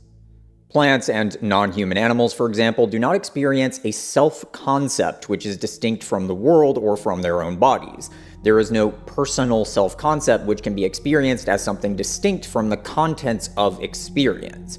These non-human organisms lack a sense of personal subjectivity, as they are rather immersed within the oceanic subjectivity of Adam-Kadmon, the subjectivity of our solar system as a whole. As such, we can say that prior to the emergence of Homo sapiens, humanity was immortal and incorporeal. Subjectivity was not yet bound to specific biological bodies, and therefore the subjectivity of Adam-Kadmon was simply an ever-present fact of reality which pervaded the entirety of the Earth, Moon, Sun, and planets. With this understanding in mind, we can then understand the warning given by the Elohim to Adam and Eve. Eating of the fruit of knowledge would result in the awakening of individual subjectivity and the sense of being bound to corporeal, mortal bodies. Recall the diagram which we've been using to illustrate the process of consciousness evolution, the tree of knowledge. This diagram is the interior of a toroid, a geometric form which we see in electromagnetic fields, embryology, and of course, trees. The tree of life is the process which generates reality itself, and the tree of knowledge is a type of tree of life which bears the fruit of embodied consciousness. The awakening of embodied human subjectivity is the penultimate fruit of this toroidal, recursive process. The term Elohim is the plural of the term Eloah. This is a generic term meaning deity or divine being.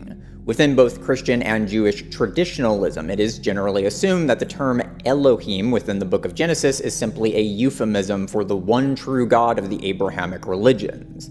For reasons which will become clearer later on, I don't think that this is the most coherent interpretation when we regard the Genesis narrative within the broader cosmological context which we are attempting to disclose here. Rudolf Steiner regarded the Elohim as one type of angelic being among many.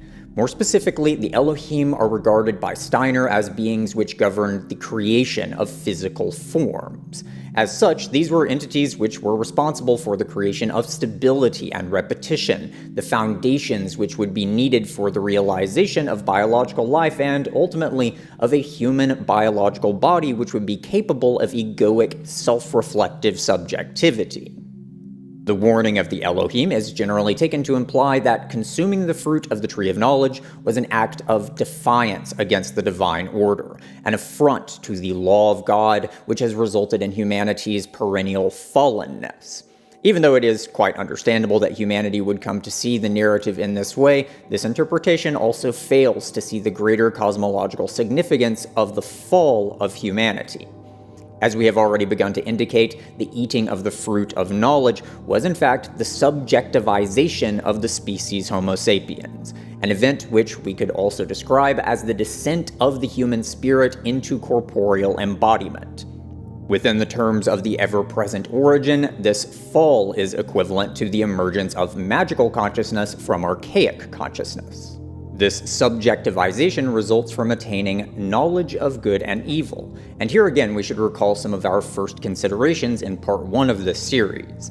In order for subjectivity to be possible, an organism must be capable of ideational awareness. In other words, it must be capable of regarding concepts in themselves independently of the immanent contents of experience. The power which allows us to experience the arrowhead as an idea independently of any particular arrowhead-shaped objects is the exact same power which allows us to experience ourselves as an I, which is distinct from any particular contents of our experiences. This ideational faculty, in other words, is the capacity to experience the ideal independently of the actual. Good and evil, the ideal and the non-ideal, can thus be distinguished from one another, and it is precisely this capacity which is also at work in the fissioning of the human subject apart from the natural world. I also want to note here the significance of the overtly sexual connotations which we find in the symbol of the forbidden fruit. Sexuality is driven by a sense of incompleteness or separation. There is a sense of lack which drives organisms towards reunion. For most organisms, however, this sense of separation is found within the vital and sentient bodies, the etheric and the astral. It is within those layers that the organism experiences a sense of separation from the world, but not within subjectivity itself. For human beings, however, our sense of separation is far more acute, and as such, so is the existential profundity of human sexuality. We not only feel our bodies to be separate from the world, but also that our consciousness is something separate from the world. Human sexuality is therefore much more than a biological function. It is a quest to heal the wound which separates selfhood from otherness. In the French language, the phrase la petite mort, the little death, is used to refer to sexual climax. Perhaps an even more accurate phrase would be the little unbirth. For the human being, birth is not only the fissioning apart of the infant's body from the mother, but also the fissioning of the infant's subjectivity from the world.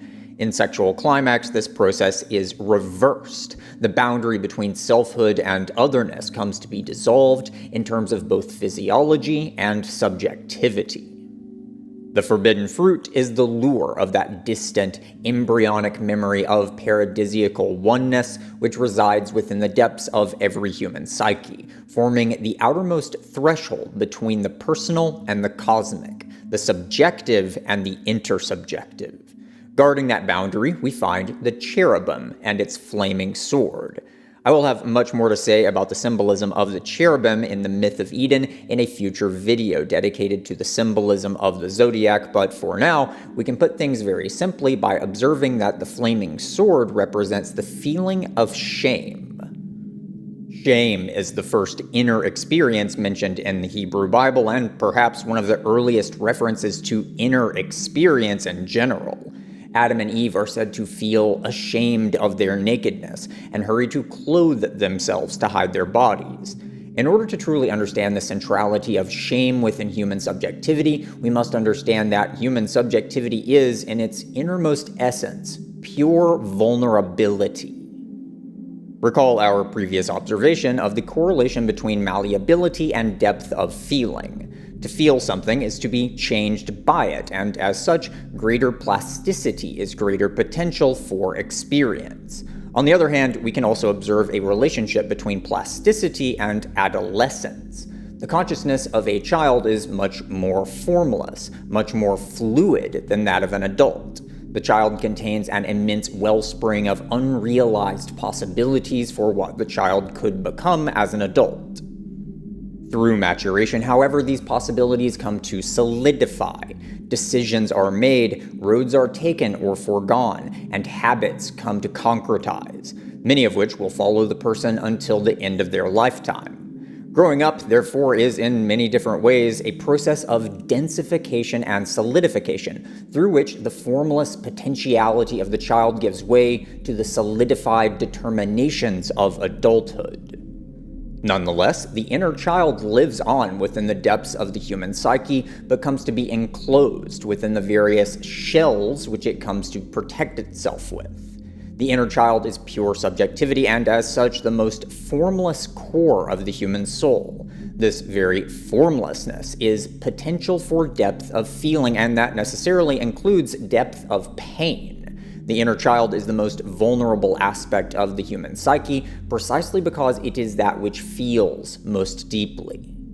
That very formlessness is also the part of our subjectivity which would appear to be the most opposed to the notion of pure form, which is associated with ultimate value and the archetypal Sky Father. It is the aspect of our being which we are most inclined to see as weak, impure, and valueless. What we feel towards the vulnerability and apparent powerlessness of the inner child is, of course, shame. In response to this shame, we attempt to clothe ourselves by constructing the various personas and ego complexes, which will come to form the armored shells within which the inner child will hide itself. These shells, which the human soul produces throughout the maturation process, are of course much more densified and solid than the inner child, and as such are far more numb to what they experience. They can therefore serve as a buffer between the inner child, the core of human subjectivity, and the horrors of the outside world. We clothe ourselves in the versions of ourselves that we create throughout our lives, as these outer shells protect us. Moreover, they also allow us to flee from the shame of our own formlessness by identifying ourselves with these outer shells and dissociating from the innermost core of our own subjectivity. Through this dissociation, we create the false self and the false other. Adam and Eve become cast in the roles of the master-slave dialectic. Within the fall from Eden, we see the great tragedy of the human condition. Our subjectivity is the source of our creative power, intellect, and individuality, but it is also the source of our existential alienation from the world and from one another. It is no wonder that the ancient Hebrews would have seen the birth of corporeal subjectivity as the great mistake of human existence. But nonetheless, it is also within the very structure of this tragedy that we find the whispers and shadows of an ultimate destiny. An ultimate resolution, which is demanded by the very dissonance of human subjectivity itself. I suspect that many might find this video to have been a bit frustrating. I have raised a number of questions which I can't yet answer, and the answers I have provided have only raised more questions. Unfortunately, this video must end with a number of loose ends which can't yet be tied. What we have achieved here, however, is the laying out of some very crucial groundwork which will allow us to weave together the multitude of narrative threads which we have touched upon thus far. The series initially began as an exposition of Jean Gebser's The Ever-Present Origin, but at this stage, Gebser's work is mostly serving as a scaffolding for something a bit different, namely an explicit articulation of the cosmology, epistemology, and theology, which I have developed over the course of my life really thus far. We are, in other words, now in rather uncharted territory in many ways, and now we will see if we can find the light which will guide us back to the garden. Thanks for watching.